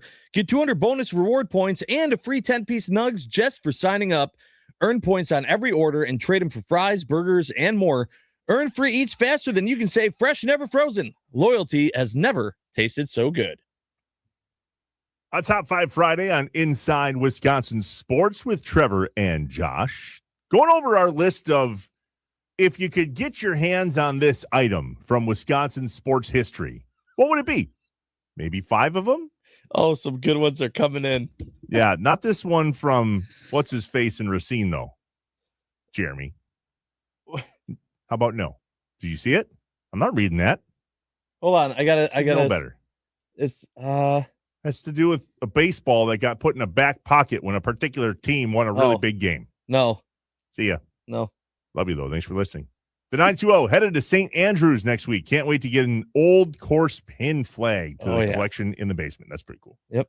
Big for the golfers. My apologies to Trevor's troll, who was the one earlier that had the turf. I did not acknowledge him. I am sorry. He pulls over to call in yesterday, and now you can't even acknowledge him. Just didn't see the numbers. Jason in the 920 texted me and said, "Hey, Trev, I have that hat. You can have it." Well, thanks, buddy. I will take it, and I'm also going to buy this other one. All right, let's talk about this. Yeah, here we go. So the 262 texts in and says, my buddy from high school has a champagne bottle signed by CeCe Sabathia, Prince Fielder, Ryan Braun, and Ricky Weeks from 2008. He worked in the clubhouse. Hey, remember when that guy had something that's on your top 5 list, but also signed by 4 of the guys? Hey, Amanda, turn off the radio for a second. Yeah. How much? Yeah. How much? Everyone has a prize. Mm-hmm. Everyone has a prize. Does your buddy have one that's not signed by chance? But how much? All right, you think about it. Let me know. Mm-hmm. The 906 asked you, Josh, isn't that belt that you wanted in the Packers Hall of Fame? Yeah, no clue. I have no idea. That's a good question. I'd love to know. The 972 has a top 5 list. Kind of old school. Here we go. Number 5, Hank Aaron's baseball bat from his last home run. Something Hank Aaron definitely crossed my mind as well. Same. It's just, I have that signed baseball. I know you do too. I don't have any personal memories of Hank Aaron. Same. There just wasn't a connection there for me, so I left it off my list. But hey, same. That's a good one. Shocker. All right, number 4. The hat that Sterling Sharp wore on the sidelines his first year, that he had everyone on the what? The team sign. Oh, got it. This is backwards at the moment. Number 3, the goalie mask for the first Badger NCAA hockey championship. That's sweet. Yeah, cool. Number 2, hat and gloves that Vince Lombardi wore at the Ice Bowl. And the That's gloves. 2 things, but I'll give you that. I was going to say hat and gloves. There's an and there. You do you. And the number 1 thing, the net from the 1977 Marquette winning the NCAA championship. That's a good list. Kevin in Utah at the 801 has a list here, though. He says his number 1 would be Leroy Butler's shoes he was wearing for the first Lambeau Leap. That's a good one. Says he was at the game and they would be perfect. Great job, guys. You know, the being at the first Lambeau Leap game is right up there with the Ice Bowl. The amount of times that I've heard from people saying, like, I was at that game. I was at that game where the first Lambeau Leap happened. I'm like, wow, that's crazy that there were 500,000 people at that game. I didn't know. You see that? We have to read it too. It's too funny not to. From the 906? Yep. Oh, yeah. All right, here's the list from the 906 in order, right? Okay. Brett Favre's helmet from the Super Bowl win. Love it. Mm-hmm. And iconic, speaking of iconic photos. 100%. Right? Yep. Reggie White's shoes from the Super Bowl win. Ooh. Desmond Howard's shoes, pants, and jersey from the 49ers playoff Mud Bowl win. Okay. Paul Molitor's bat from the last hit he had on his hit streak. Euchre's microphone from Major League. Yep, stole that. And go ahead. There's a set of Crocs that got to be pretty popular. Brett Favre's Crocs. Well, allegedly, Brett Favre's Crocs? You want to talk about memories? Do you display them though, or do you wear them? That's gross. No. If Brett Favre were to own a pair of Crocs. Here's a good one from the 843. The phone Favre was using during the draft. Yes. Oh, that's a good one. That's a great one. 414 says, how about Giannis victory cigar from the 2021 title? I assume that it's gone because, with cigars, they don't stay in place. They shorten. Oh, man. This is great. Absolutely awesome. Sometime next week, we're definitely going to have the conversation of what are the most iconic photos in Wisconsin sports history. That was a really good one. And why do so many of them contain great hats? Well, it's sports, Josh. That's why. There's typically something on someone's head. Same. And you have a hat addiction problem. I do. When we come back, let's talk to the one and only franchise in the entire world, Tim Allen, about Brewers baseball. They're on the road at the Royals for a 3-game set, and then they head to Boston for a 3-game set. How do we view success about Brewers road trips? Typically, we go, hey, if we can split on the road, we're happy. Well, or can we win both series? I mean, I think home or away, the goal should always be to win the series, or at the very least split a series if it's a 4-gamer. JB in the 920 just texted in and said, can we sound like we know sports? They're called cleats. What was the word that triggered you? He JB? said shoes, Leroy Butler's shoes. I'm reading the text, JB. Yes, I know they're cleats. What about spikes? Yeah. What about spikes, JB? I think spikes is okay. I don't care if they're football spikes. JB, don't tell whoever that was in the 920 how to text. Yeah, that too. If you've got any hanging out, send them in. 414-677-1250, the Nicolay Law talk and text line. Man, there were some listed in these lists that I never thought of, and now I kind of want to jack my list up a little bit. Oh yeah, well that's the point, right? And I had there are so many good ones. It all depends on you individually. What moment in sports history really stuck out to you? I think that there are some that are just like big, right? Like love to have like part of the foul pole that was climbed on in 1982. Well, where am I going to put that? On my roof, in my driveway. Yeah. What is I'll that? drill holes in my driveway for that. Yeah. Yep. That's good. All right. Oh, Trevor's troll with the mic drop as we head to break. Trevor's receipt from buying George Webb's last year. Whoopsies. Yep. Put that in the frame. I also got a text. Listen, Amanda, you're going to get a reputation. I can't have a recliner, and I also cannot buy this bottle. What's your price? Yeah. That one I'm willing to go to bat for. Yeah. Well, recliner I can do without. It's because you keep saying it on the radio. The recliner or the bottle? Either. You keep saying like, that's an inside thought of how much. Kind of an outside thought in this moment. It became an outside thought very quickly. Everybody's got a price. I'm not saying I have the money, but I would like to know. I also want to know if there are any bottles that your buddy has that aren't signed. I don't even care. Here's a few more good ones. The bar tab receipt from Favre, Winters, and Chimura. Oh, that'd be something. There's a number of those. Promise. Yep. But were people smart enough back then to keep that stuff? That's the thing. I don't know. I really don't know. You probably don't think about it in the moment. The 262 says the football from B.J. Raji's pick 6 in the 2010 NFC Championship game. See, like that's got to be somewhere, right? It should be if it's not. But where do you draw the line? How do you choose what to and what not to? I feel like the sports equipment usually sticks around somewhere. Any questions for the franchise? Text them in. We're live from the Wisconsin Sports Radio Network studios, powered by the Potawatomi Sportsbook, inside Wisconsin Sports with Trevor and Josh. Be back.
I am an eternal optimist. So please, God, don't tell me that you're an eternal pessimist. I like to say I'm a realist. Oh, it's great. We're going to get along great. This is going to be great. This is Inside Wisconsin Sports with Trevor and Josh. Crowd is here, about to blow, waiting for me to start the show. Out the curtain, lights go up, I'm home. Whoa! Bowers, a fly ball to right. It's got the height. Does it have the distance? At the wall, it sure does. A 3-run bomb for Bowers. Mitchell backed up the middle. That'll score at least one. Here comes Bowers. Throw goes to second. Garrett Mitchell delivers. Brewers pick up right where they left off from Thursday. 2-2. Fly ball to deep right. It is way back and gone. Yelly delivers in the clutch. Sanchez way back and way gone. He homered on Sunday, and he homers on Tuesday. That was a bomb. Hamilton, a bullet to center. That'll get another run home. A 6-run 8th inning. It's 8-2. They finished the first 6 games at home, 5-1. I don't think we could have asked for anything better for an opening 6-game homestand for the Milwaukee Brewers. And we'll take that on the road as they head to Kansas City to play the Royals, and off to Boston they ship to play the Red Sox. What's up, Wisconsin? Welcome in. Happy Good Friday and happy Easter to all of you. We are Inside Wisconsin Sports. Trevor Thomas, Josh Albrecht. Hi. And joining us now on the Wisconsin Sports Radio Network guest hotline, powered by Gruber Law. One call, that's all. The man, the myth, the legend, the franchise, Mr. Tim Allen. What's up, bud? Hell of a week for the Milwaukee Brewers. Oh, man. Good morning. It has been a hell of a week, but it also seems, Trevor, like they haven't played in a week. I mean, it was Wednesday afternoon, so you had Wednesday night, you had an off day yesterday and all day, and then you get all day today. And can we play baseball again? Brewers in Kansas City tonight. So before we talk Brewers in Kansas City tonight, we just finished up a fun conversation on a Top 5 Friday on Inside Wisconsin Sports for the things that if we could get our hands on in regard to Wisconsin sports moments. Like think turf, or think a hat, or think a bottle from a baseball celebration or two in the Brewers clubhouse. Yeah, so Brewer-related ones, Tim, to help get you going. I had CC Sabathia's hat that he had during the complete game to clinch it in 2008. That hat and that iconic moment. I wanted his hat. Trevor had the champagne bottle, one of the champagne bottles from the celebration in 2008 in the locker room. Yeah, and then some dude texted in and said, I actually have one of those, and it's signed by a bunch of guys because my buddy worked in the clubhouse. So I'm like, I maybe I'm not supposed to say this, but I do have a cork from, let's see, it's 2026, 25, 24's division title celebration. Nice. And it's obviously not labeled or anything. It's just a champagne bottle cork, but I mean, it's there. Funny you guys are talking about this. I was just thinking about this the other day. I think I told you in another topic you guys had some weeks ago that I have the ticket stubs from the last game at County Stadium and the first game at then Miller Park. Correct. So the last and then the first, and I have them back to back in a lanyard. And I was thinking, I was reading the other day about the first game that the Brewers played at County Stadium.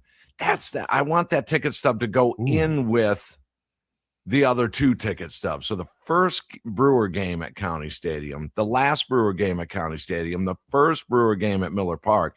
That would be a nice little trio of things. So I'm on the hunt for that ticket stub in 1970. So I have the cork.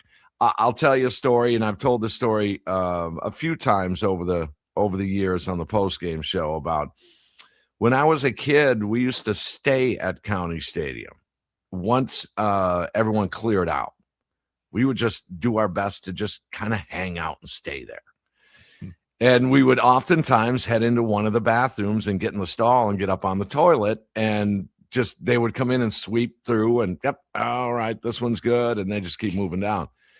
So we ended up in the old Brewers clubhouse at County Stadium. All right. So the old Brewers clubhouse, if you walked in the main concourse and you took a left, and then right there after the main concourse ends on your left side, that used to be the Brewers clubhouse, and they would go down the stairs and then out to the field. Well, once they changed it to downstairs, that old clubhouse was where all the players' families, friends, and wives would wait for the players when they're done working, and then they'd head out from there.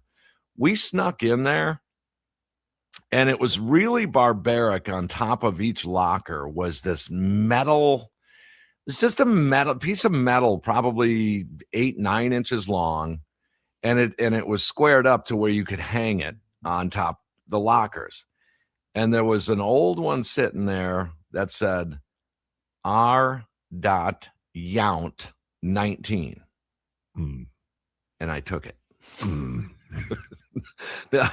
Now the statute of limitations. Yeah, they're gone. They're well past the statute of limitations. Yes, call me a thief if you want. But the statute of limitations are long gone on this thing. And it really was almost in chalk format where you could just smear it off. That thing is in a box or a bin in my basement right now. I haven't grabbed that thing in many, many years. I would doubt that even the chalk mark is still on there from back then. Maybe. I mean, we'll see. But R. Yount 19. Ooh, yeah. And we have strict guidelines now, as you guys know, members of the media. I mean, there are so many times where I'm at, American Family Field or Miller Park or whatever, or Maryvale, where there's just baseballs all over the place. And easily you could just scoop up a baseball or frowned something. upon now. Yeah. Oh yeah. You can't take a thing. So I was talking to Ed Cedar years ago about that. And I said, we were standing at the railing during BP. Yeah. And just Eddie and I were just shooting the bull. And right in front of me were a pair of batting gloves. And it had number 28 on it. Now this was way after Prince Fielder. 28. This was Jorge Lopez 28. Okay. And I'm like, Eddie, these batting gloves right here? I want to steal them so bad. And he laughed, and we just went on about our business. The next homestand I was there, the next homestand my assistant was there. He had stashed those gloves and gave them to my assistant, said, get these to Tim Allen. He wanted these. That. Wow. Then he gave them to me. Yeah. Hey, Timmy, before we jump in, forgive me, Josh, before we jump in, can you talk about the 21 years that you spent covering the Brewers and how incredible it has been for you to build relationships like guys that you talk about on the show?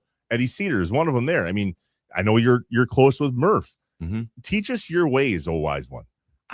Wow. Well, first of all, I do get still to this day as an older guy and a big Brewers fan. I still do, admittedly, and I'll be 100% honest.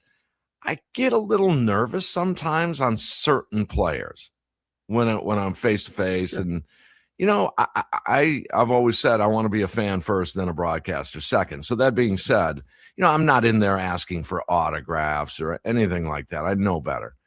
But I do get a little intimidated. Paul Molitor, for example, when I first got in this industry, in the sports radio side, Molitor had come back with the Blue Jays, and I was super green, and I was working down the dial here in Milwaukee and doing some weekend stuff with Sparky, as a matter of fact. But when the Blue Jays were in town, and Molitor made his return and things like that, so I went into the clubhouse on the Toronto side, and man, I was so nervous. I mean, this is Molly, right? And I said, I rolled the tape, and actual tape deck, with a microphone out of it. Love it. And I go, here we are, Tim Allen and I froze. And I'm like, oh, man. Molitor leans his head over and goes, in the Blue Jays clubhouse. And so, well, I think to answer your question is you just be you. I don't know what else there is. I mean, you just be you. And I tell these players I'm a fan first, but I do have a job and a broadcast and have some fun and talking Brewers and numbers and records and whatever it might be. I'm really, really super lucky to do this as a fan and a broadcaster. So I try and mix both in there. Tim, I want to get to some of these before we start talking. We asked if there were any messages or questions that the listeners had for you, because we get to talk to you all the time, and we had a few of them here. First one: will Andrew Fisher make an appearance this year? I think he will. It's absolutely a gut feeling. Wow. Really? He's in Appleton, right? He just started in the high A. Yep. To make that jump would be insane, wouldn't it? It would be. But, if he does, it means one of two things, if not both, that he is just way beyond. He's above where the minor leagues are. Or number two, something happens with Rengifo, either lack of production or injury. Something happens with Hamilton, lack of production or injury. So maybe those stars line up, but it may be just a September call-up type thing. It may be just in need. It could be a number of things, but it seems like he's ahead of the game. Plus, he's a college player, guys. He is a little bit older. The other one here was from Jason in the 920, who said, hey, can we talk about the Durbin trade? He's 0-18 to start the season. Looks like the Brewers won that trade. Can we talk a little bit about Durbin and your thoughts there? Man, I mean, I know that we were kind of okay with the trade looking at things, but I did not predict that. Boy, there were a lot of people that just did not like that trade also. That, wow, what are you doing? This guy was potentially a rookie of the year. I just look at it this way, and I'm not knocking Caleb Durbin. Not at all. I had many conversations with him, including his high school baseball coach we had on the air a time or two. And what is his ceiling? That's the way I looked at this. What is the absolute best case scenario for Caleb Durbin in his career? In the next, well, maybe not his career, the next 4 to 6 years, 3 to 5 years. What's the absolute ceiling for him? And here I came up with, on a really, really good team, he would be the super utility guy. To me, that's his ceiling, which is good. That's fine. I'm not knocking him. But is he a starting third baseman in Major League Baseball on a World Series team? And that's the way I measure this, through the barometer of a World Series team. Is Caleb Durbin a starter? Maybe. As I said before, all of your guys in the 9 offensive lineup cannot be superstars, cannot be stars. You're going to have a Joey Ortiz in there that plays great defense and hits 248. That's fine. Is Caleb Durbin that guy? Yeah, if you had one of them. So that's his ceiling. Now, on the other hand, in the return, what's Hamilton's ceiling? About the same, right? I don't think he's going to be a starting third baseman on a World Series team. Then you get Shane Drowan. That's the middle guy here that, well, who knows? Maybe it'd be a nice bullpen piece, maybe emergency starter. It's rotation depth. There's a few things you can throw on Shane Drowan. And then you get to Kyle Harrison. What is his ceiling? Ooh, that's where the Brewers won this trade. Well, he's currently starting on a World Series championship caliber team. There you go. He's young. He's team controlled, inexpensive. And it looks like he's going to – am I saying he's going to be a Woody Burns Peralta, a 1, 2, or 3 in a rotation? Maybe not. Maybe. But he's definitely in a rotation at the bottom end of a World Series team. That's me. That's what I think of Kyle Harrison. And then the other guys, Andre Monasterio, Anthony Siegler. Look, Durbin was doing so bad that Monasterio got a start over him in Boston. Yeah. So the Brewers won this trade. They won it the second they did it. Guys, I love this trade. You guys know that. We talked about it. I love this deal. Tim Allen, the franchise himself, of Brewers post-game show fame for 21 years and counting here in the state of Wisconsin. After the last pitch, make the switch. Tim Allen joins us. Well, what about you, Trevor? I mean, you get an opportunity to be in the media. You kind of get an inside scoop of your favorite teams, Green Bay Packers, the Phoenix, and so you're on the inside. You and I have an identical approach to this. When I created Inside Wisconsin back in 2021, I did it from a fan's perspective. Mm-hmm. I wanted to talk to these guys not about what they did or how they do it. We all know that.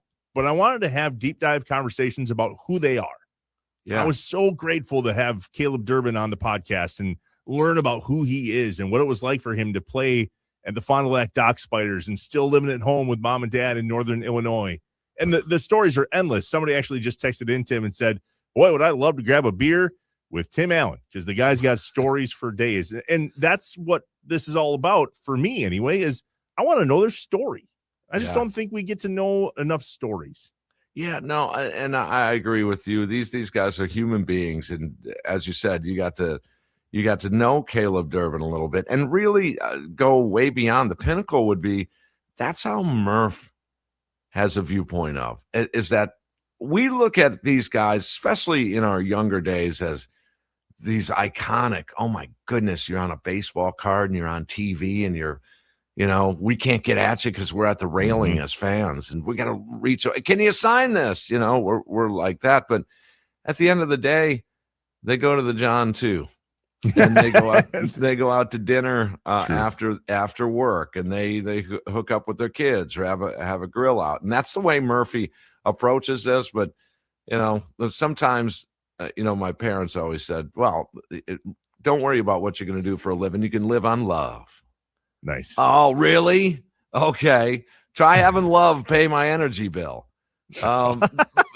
So, but again, and you can't, from Murphy's perspective, you can't say, "Hey, win a World Series on being a nice person." At some point, it does come into doing the deed on the field too. It's amazing. So, Tim, we know better than to take anything out of an opening day or maybe even an opening series. But are there some takeaways from the first 6 games that you're excited about for the Brewers? The transition from last year to this year, or the transition from 2 years ago to this year. Looks like, Trevor, Josh, the brand of baseball has not changed. Mm-hmm. Stay at you. Just stay in the moment. We're dealing with this third inning with 1 on and 2 outs here. Let's extend this inning. Let's work that pitch count up. These guys are going to be underrated. They just are. I was just going over ESPN's first power ranking for the first week, and they've got a team or two that are 500 ranked above them. They still don't get any love. 3-3 Mets. Well, at the time of their writing, 3-3 Mets were a notch or two above the Brewers. And so, but that's the thing. The brand of baseball. I can't come up with it quite yet, but I'm going to figure it out. How this brand of baseball attaches to Wisconsin blue-collar values. There's some sort of connection there. I can't express it quite yet, but it's just you had your choice, winning a World Series, and how you won a World Series was Harvey's wall bangers, just thumping, just slug, Gorman Thomas, Ben Ogilvy, and Cecil Cooper. Or this brand of baseball, these little gnats that just needle at you and that just put up a 3 spot in the 5th, and then it's a tie game, and then you get an infield single, a walk, a double steal, and then a flare base hit, then a steal again, and then an ambush first pitch double. I think I'd pick the second, the latter. I think as a Wisconsin resident, collectively, we like this kind of baseball, I think, and if I could speak on behalf of fans. Timmy, I want to talk about the upcoming road trip. First, how you we talked about this earlier in the show, but how you view road trips. Going into a road trip, what's good? What do you look for? Do you say as long as you win more than you lose? Is it you still want to win each series? Yep. How do you look at the road trip? And then also, just what should we be looking at against the Royals here? Yeah, winning series is big. By the way, Pasquantino and Sal Perez and these guys will fight you too. Kansas City's one of those teams that people tend to overrate, and they're like Tampa in a way, ascending a tick. They're starting to input some of their younger players, and obviously Witt is a dynamo. But yeah, they're on the rise a little bit. So you got your hands full there. To answer your question, Josh, yes, winning series. You win that series, you can get out of Kansas City, get to Boston for Monday. But one of the first things I take a look at is brave that first storm of a frenzy.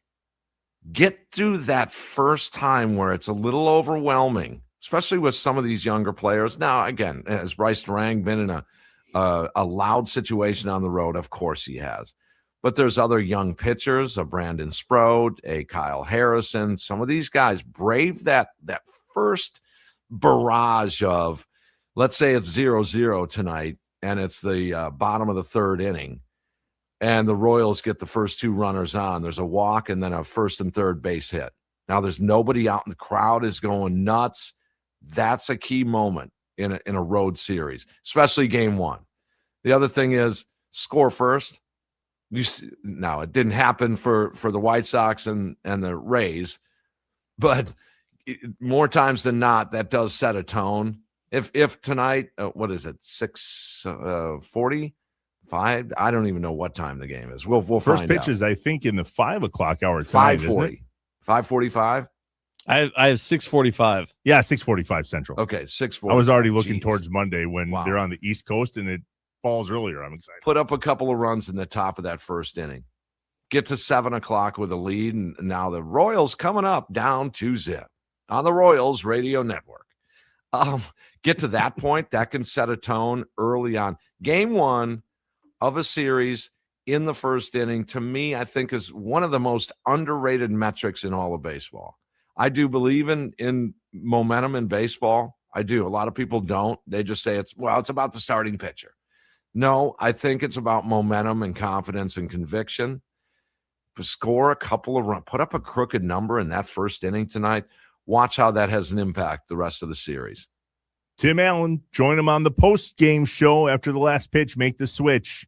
The leadoff show with Tommy Ward starts at 5 tonight, and then Tommy and Tim and the post-game show right I have more after stories. The game. Oh, no doubt. Never a doubt. Jeez. Hopefully we Love get it, to hear Timmy. some more of those when we check back in with you on Monday. Timmy, we appreciate you coming on. Thanks, bud. Sure thing. Have a good weekend. I'm filling in for Sparky today. Oh, are you? Awesome. Well, Don't then I miss guess we that. get to hear you this afternoon as well, and happy Easter, okay? All right, same back at you. Thanks, Tim. The Wisconsin Sports Radio Network guest hotline, powered by Gruber Law. One call, that's all. When we come back, all right, tap into the memory bank. What is your biggest sports accomplishment? So many of these are going back to high school. Oh, yours took place in a gymnasium. Sure did. Not What's too yours? long ago. 414-677-1250. Not too long ago. Oh, you got one for me? Great. This will be good. Nicolay Law talking text line. Start texting. What is your greatest sports accomplishment? Back in a bit, live from the Wisconsin Sports Radio Network studios, powered by the Potawatomi Sportsbook, inside Wisconsin Sports with Trevor and Josh. What do you have up your sleeve?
Remember, Inside Wisconsin Sports is also a podcast. You can find us anytime on wisportsradio.com, Apple Podcasts, Spotify, wherever you get your favorite pods.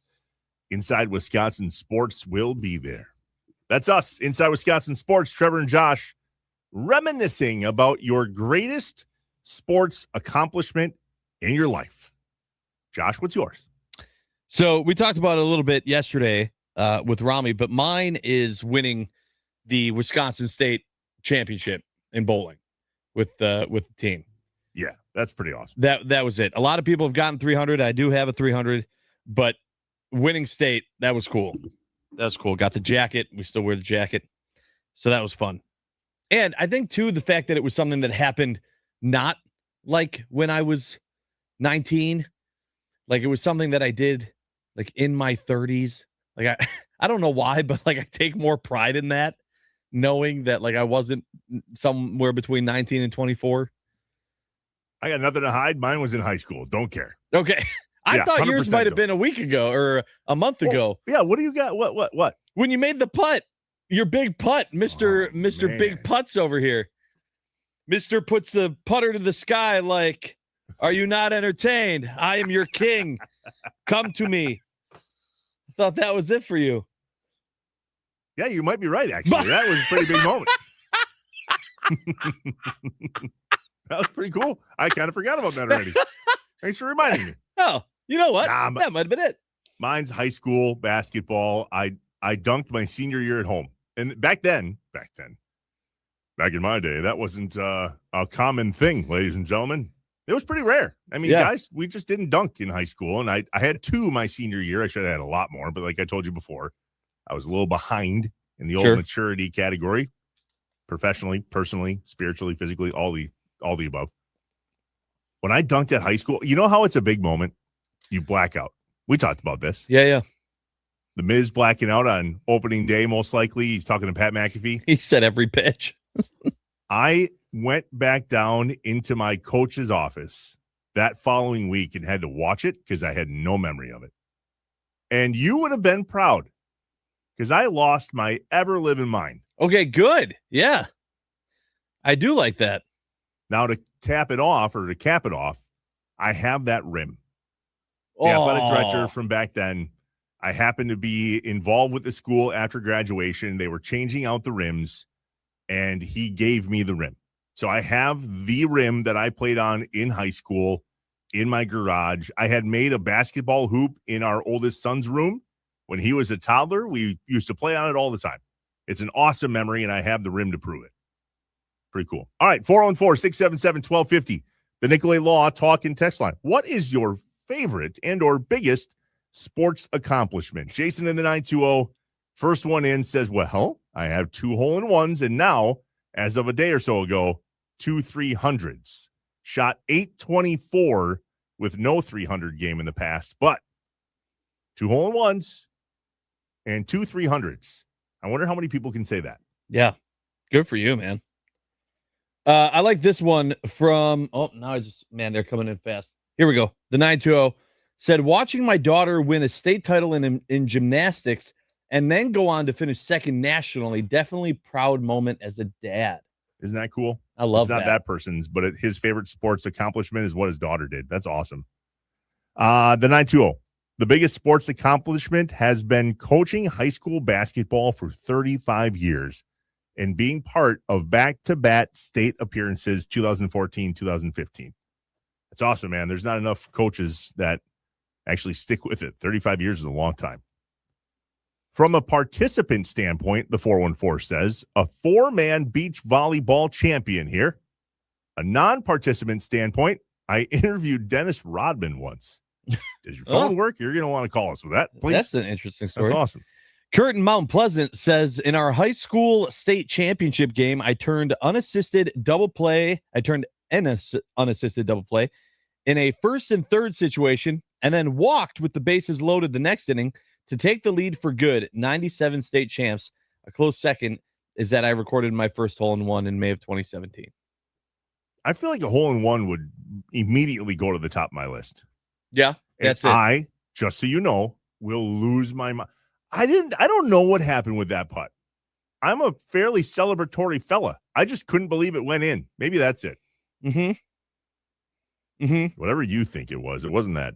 Bowling a 264, nope, says Bob Minneapolis. 6 strikes in a row, had 1 full game, and then another 8 frames clean, still going for the elusive 300 game. Keep going. Wow, this is like the biggest one ever from Andy from Menominee Falls. I'm trying to. A few years ago back, I moved into a new neighborhood. We still didn't know many people and attended a 4th of July party down the street, open to everyone in the neighborhood. There was a large kids blow-up obstacle course. One of the dads decided to start a bracket with all of the dads racing head-to-head through the course. It had 2 lanes designed to do so. One of the dads was a former Army Ranger, certified personal trainer, and lawyer, the golden guy of the neighborhood. It was a foregone conclusion that he would blow everyone away, but not that day. We met in the finals. He got a bit of a lead, but I came from behind to take it. I was an undersized cornerback and state qualifying sprinter back in high school, but took everyone by surprise. 37 years old at the time, and that was the peak of my athletic accomplishments. What a story. Let's go. I hope for your thumb's sake that was voice to text. Yeah, what a story, though. God, I love that. He won an obstacle race in his neighborhood. 414-677-1250, the Nicolay Law Talk and Text line. I just summed up that story for you. If you could pick something today that as an adult you could accomplish, and that would take the cake. Mine's a hole in one. Never a doubt. I mean, I can live vicariously through my son playing football. Like, that would be amazing to see him do incredible things. He's working hard at it. He loves it. And personally speaking, I got to be honest, I don't think I got much sports accomplishments left in me. I don't bowl in a league right now. I don't. Well, not that I could anymore anyway, I don't think. Hashtag body prop. I'm telling you, man, Bowling? that Achilles, dude, how hard do you plant your left foot when you bowl? Okay. And you trust your left leg, right? Yeah. I do not. Well, mine's right because I'm a lefty, but yeah, I get it. Southpaw. Yeah. Mine's a hole in one. What's yours? Honestly, the one that's like eluded me to this point is I don't have a sanctioned 800. I have 800s, but not when it counts, not when you can get a ring for it. And so I've gotten close. I have like 770s, 780s, but I don't have an 800. I'd love to get that ring. I don't think I've ever had a 600 series. So more power to you. Oh, come on. No? The 906. 7th and 8th grade basketball. I stole the ball at half court in a game and then did a behind the back layup in a small gym. Went crazy. Loudest I ever heard it. At that age, it was pretty amazing. Also won a golf invitational as a sophomore on the first playoff hole in high school against juniors and seniors. Peter in Fort on the 608 says, I won back-to-back Charlotte marathons, especially fun since my dad lived there. The 920, oh, you're lefty. Must be a nice, clean lane on the left-hand side. Ain't that the truth? That's a good point, man. Those that bowl righty, Josh, have to deal with everybody else's rightiness. You must have a perfectly clean lane on the left side. Oh, boy, I've never heard that one before. That's the truth, though. Never heard it. Is it true? Then use your left hand. No, I'm asking if it's true. Do you benefit from that? There are pros and cons. Some people say that, yes, I don't have to deal with the other bowlers' lanes. Also, though, you can create a pocket. Everyone can play off of each other. You can see where another guy makes a move, and then you make that move. How many adjustments do you need to make in a game typically? I still need to make adjustments. It is not like lefties can just nothing changes.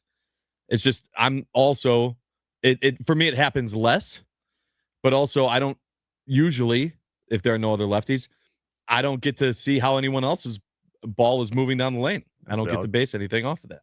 Hey, we got Tom who with you said call in about his Dennis Rodman story. Interviewing Dennis Rodman? Yeah. Here you go. Wow, 2 days in a row they actually listened. I know. Tom, tell us this story. Reminder, we're regulated by the FCC. Yes, please. Hey, guys. Thanks for the buzz, man. Yeah, I was actually working for community newspapers. I don't know. You guys are probably they covered like high school sports, and they had papers for all the suburbs. And one day, my editor said, "We want you to interview all the Bucks to ask them who the best player was now when Jordan retired, and also interview Dennis Rodman to how much of a challenge he has guarding one of the Bucks." I forgot but I waited outside the Spurs locker room, and he walks out, and I'm nervous as heck, right? Mm-hmm. He walks out. I talked to him for like 10 minutes. The guy was dressed like he mugged a homeless man on Wisconsin. and I had a really nice talk with him, and of course, I wasn't like Milwaukee Journal, Sentinel, New York Times. I mean, he'd never heard of our newspaper, right? And who walks up right next to him in full leather, top to bottom gear? David Robinson. Oh, wow. So I chatted with him for a few minutes, and I reminded him that my wife had a crush on him. That didn't get awkward at all. Tom, thanks for the buzz, man. That's a great story. We appreciate it. Thanks for listening, too. No. It was fun. It was fun. So thanks for taking my call, guys. You got it, Yeah, bud. we appreciate it. Have a great weekend. All right, when we get back, we will cross over with our friends from 9 to noon. John Kuhn, Rami Makloff, Brandon Snide, Flip a Quarter. We'll see who we get on the other side. We're live from the Wisconsin Sports Radio Network studios, powered by the Potawatomi Sportsbook, inside Wisconsin Sports with Trevor and Josh.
Wendy's has the official dunks of March Madness, which means you get the iconic chocolate frosty paired with fries. It's the perfect opportunity to dunk crispy, salty fries into a decadent chocolate frosty. It gets even better because when you order from the official Dunks menu, you'll automatically be entered for a chance to win a variety of prizes during March Madness. Order from the official Dunks menu today. Download the Wendy's app for the official Dunks menu and for a chance to win big this March Madness. When I hear this song, all I think about is American Pie. Oh, really? All the dancing. Oh, yeah. What a great movie from the 90s. Yeah, of course. Inside Wisconsin Sports, Trevor and Josh, 9 to noon with John Kuhn, Rami Makloff joining us now. Mr. John Kuhn. Johnny, you there? Can you hear us, buddy? What up, fellas? How you doing? How we doing, man? Happy Easter. Hope you have a great weekend. Josh, you had a question for John here based on what somebody texted in that you were like, God, I can't wait to talk to him about this. Yeah, not really a question, just as much as so to fill you in, Johnny, we were talking about just accomplishments, what our biggest accomplishments are in life. We know yours. You've had a few of them in regards to athletics. But Andy in Brookfield said, my biggest sports accomplishment is that I beat John Kuhn in pool volleyball and beer pong a few years back in Punta Cana. And I went, first of all, that is your biggest sports accomplishment? And then I thought, John's really competitive. So actually, that's not that bad. That's actually should be up there on the list because you take all of those activities pretty seriously. Well, first of all, it wasn't one-on-one pool volleyball. All right, let's be honest. Exactly to my point. Yeah. And if we're also being honest, how many games of beer pong did we play before Andy got his Yeah, we had a few. Yeah. There's that. Okay. See, this is what I'm talking about. That's it's why all it's about context. Yeah, right? yeah. It's all about. I mean, the Patriots did lose a Super Bowl too. Sometimes the big games go the other way. That's but the majority true. of the big games, let's be honest. That's exactly the response I thought I'd get to. So that's perfect. John, obviously we think yours is the Super Bowls, plural. Does one stick out? I mean, I know obviously the one with the Packers means a lot, but you have two, right? Yeah. Yeah. So but is there honestly, a better one? Are we talking just sports accomplishments here? I mean, that's it. Yeah, lifetime sports accomplishments. Yeah. That was the segment that we just had running into this one. What is your greatest sports accomplishment? Shoot. I mean, that's difficult. I would say, well, the Super Bowls, obviously. So we'll just erase those. But being able to match a Pro Bowl with an All Pro. So, so that at one point in time, everybody acknowledged me for what I was able to achieve on the field. And, the first Pro Bowl I made didn't make an All Pro. The second Pro Bowl I made, I did make an All Pro. I think it was a second team. And then finally I got a first team All Pro with a Pro Bowl. So there was a year where everybody, whether it was the players, the coaches, or the media, they thought that I had done the best at my position. So I mean, individually, that's what you want. You want the acknowledgement from your peers. I say this a lot. When a guy has success, you learn a lot about who they are. And many guys in the NFL and all professional sports, when they get that first taste of success, it becomes addicting, and they really need to not just prove it to themselves, but prove it externally as well, that wasn't a fluke, and that I got to do it again so that you realize, this is for real. This isn't an aberration. We also talked earlier in the show about things you could get your mitts on from a sports perspective. Oh, yeah. That you could, if you had a magic wand, poofty smoke, there it is in front of you. There were things like Bob Uecker's microphone or Vince Lombardi's hat or a bottle from the 2008 playoff locker room of the Milwaukee Brewers. So many got texted in. You're one of the guys that created some of these things that people would love to get their hands on. But for you, if you could go, I will take that and put it in my house. What is it? Well, we actually did this yesterday. So it's funny you say that. It's almost like we're listening to each other's shows. Yesterday, I said I'd like a field goal post from Lambeau Field and just put it in my backyard. If you've ever had this is me statement, it's a field goal post in your backyard. So that's why I would choose that. Interesting. Well, what are you talking about today from 9 to noon? So we're looking for content for Monday. We'll talk about it on Monday. Yeah. Have you guys seen Tyler Dunn's article with Javon Bullard talking about killer instinct with the Packers and what they need to do and what they didn't do and how he will be that guy if they need somebody to be mean and nasty? Yeah, we're going to get into that and what the Packers need to do in order to And I hate to say it right now, get over the hump on the Chicago Bears, who's got their number from last year. Yeah, that's exactly what we were going to talk about on Monday. That's crazy. Perfect. That's great. We'll make sure we record yours and use it back. What are you doing for Easter? Well, I'm doing what everybody else is doing. I'm going to hide some Easter eggs. I'm going to, eat some candy, eat some cake. But it's a big weekend, and this happens every now and then based off of Easter and when it actually falls within the calendar. It's my daughter's birthday this weekend, so she's turning 11 years old. Awesome. Happy birthday, Elle Kuhn, and we're going to absolutely kill it this weekend. Happy birthday, Elle. 9 to noon with John Kuhn, Rami Makloff, Brandon Snide. We appreciate you, JK. We'll talk to you again soon, as in like maybe just a few minutes from now. Yeah, a couple minutes from now. Josh, a good one today and a great one all week. Brewers play again today. They're back on the bump all weekend long. That's probably what I'm most looking forward to outside of seeing a lot of family for Easter. What about you? Yeah, I'm looking forward to that. I am also looking forward to joining the rest of the men in the family. We're going over to my sister-in-law's for Easter, and the guys will congregate and make their way into the living room for the Brewer game. As is tradition, you got to watch the Brewers. Any other Easter traditions? We used to do Easter egg hunts. It's been a while. I don't know if we're gonna do that this year. That might be a next year thing. It always depends on the age of the kids on if we're hiding Easter eggs. We play euchre. Oh, okay. We bust down a bunch of tables. Last year, I think we had 2 going. Maybe 3 this year because Rhodey knows how to play. It's a fun time. Yeah. Every time my family gets together, if the cards don't come out, it's a surprise. All right. Our thanks to Tim Allen and all of you for texting in today. We love the conversations, and no, we did not steal that from them. We actually came up with the idea yesterday morning, so maybe they heard us talk about it. Yeah, there we go. We are live from the Wisconsin Sports Radio Network studios, powered by the Potawatomi Sportsbook, and we're inside Wisconsin Sports with Trevor and Josh. Happy Easter, everyone. We will see you Monday. Because we're not done yet.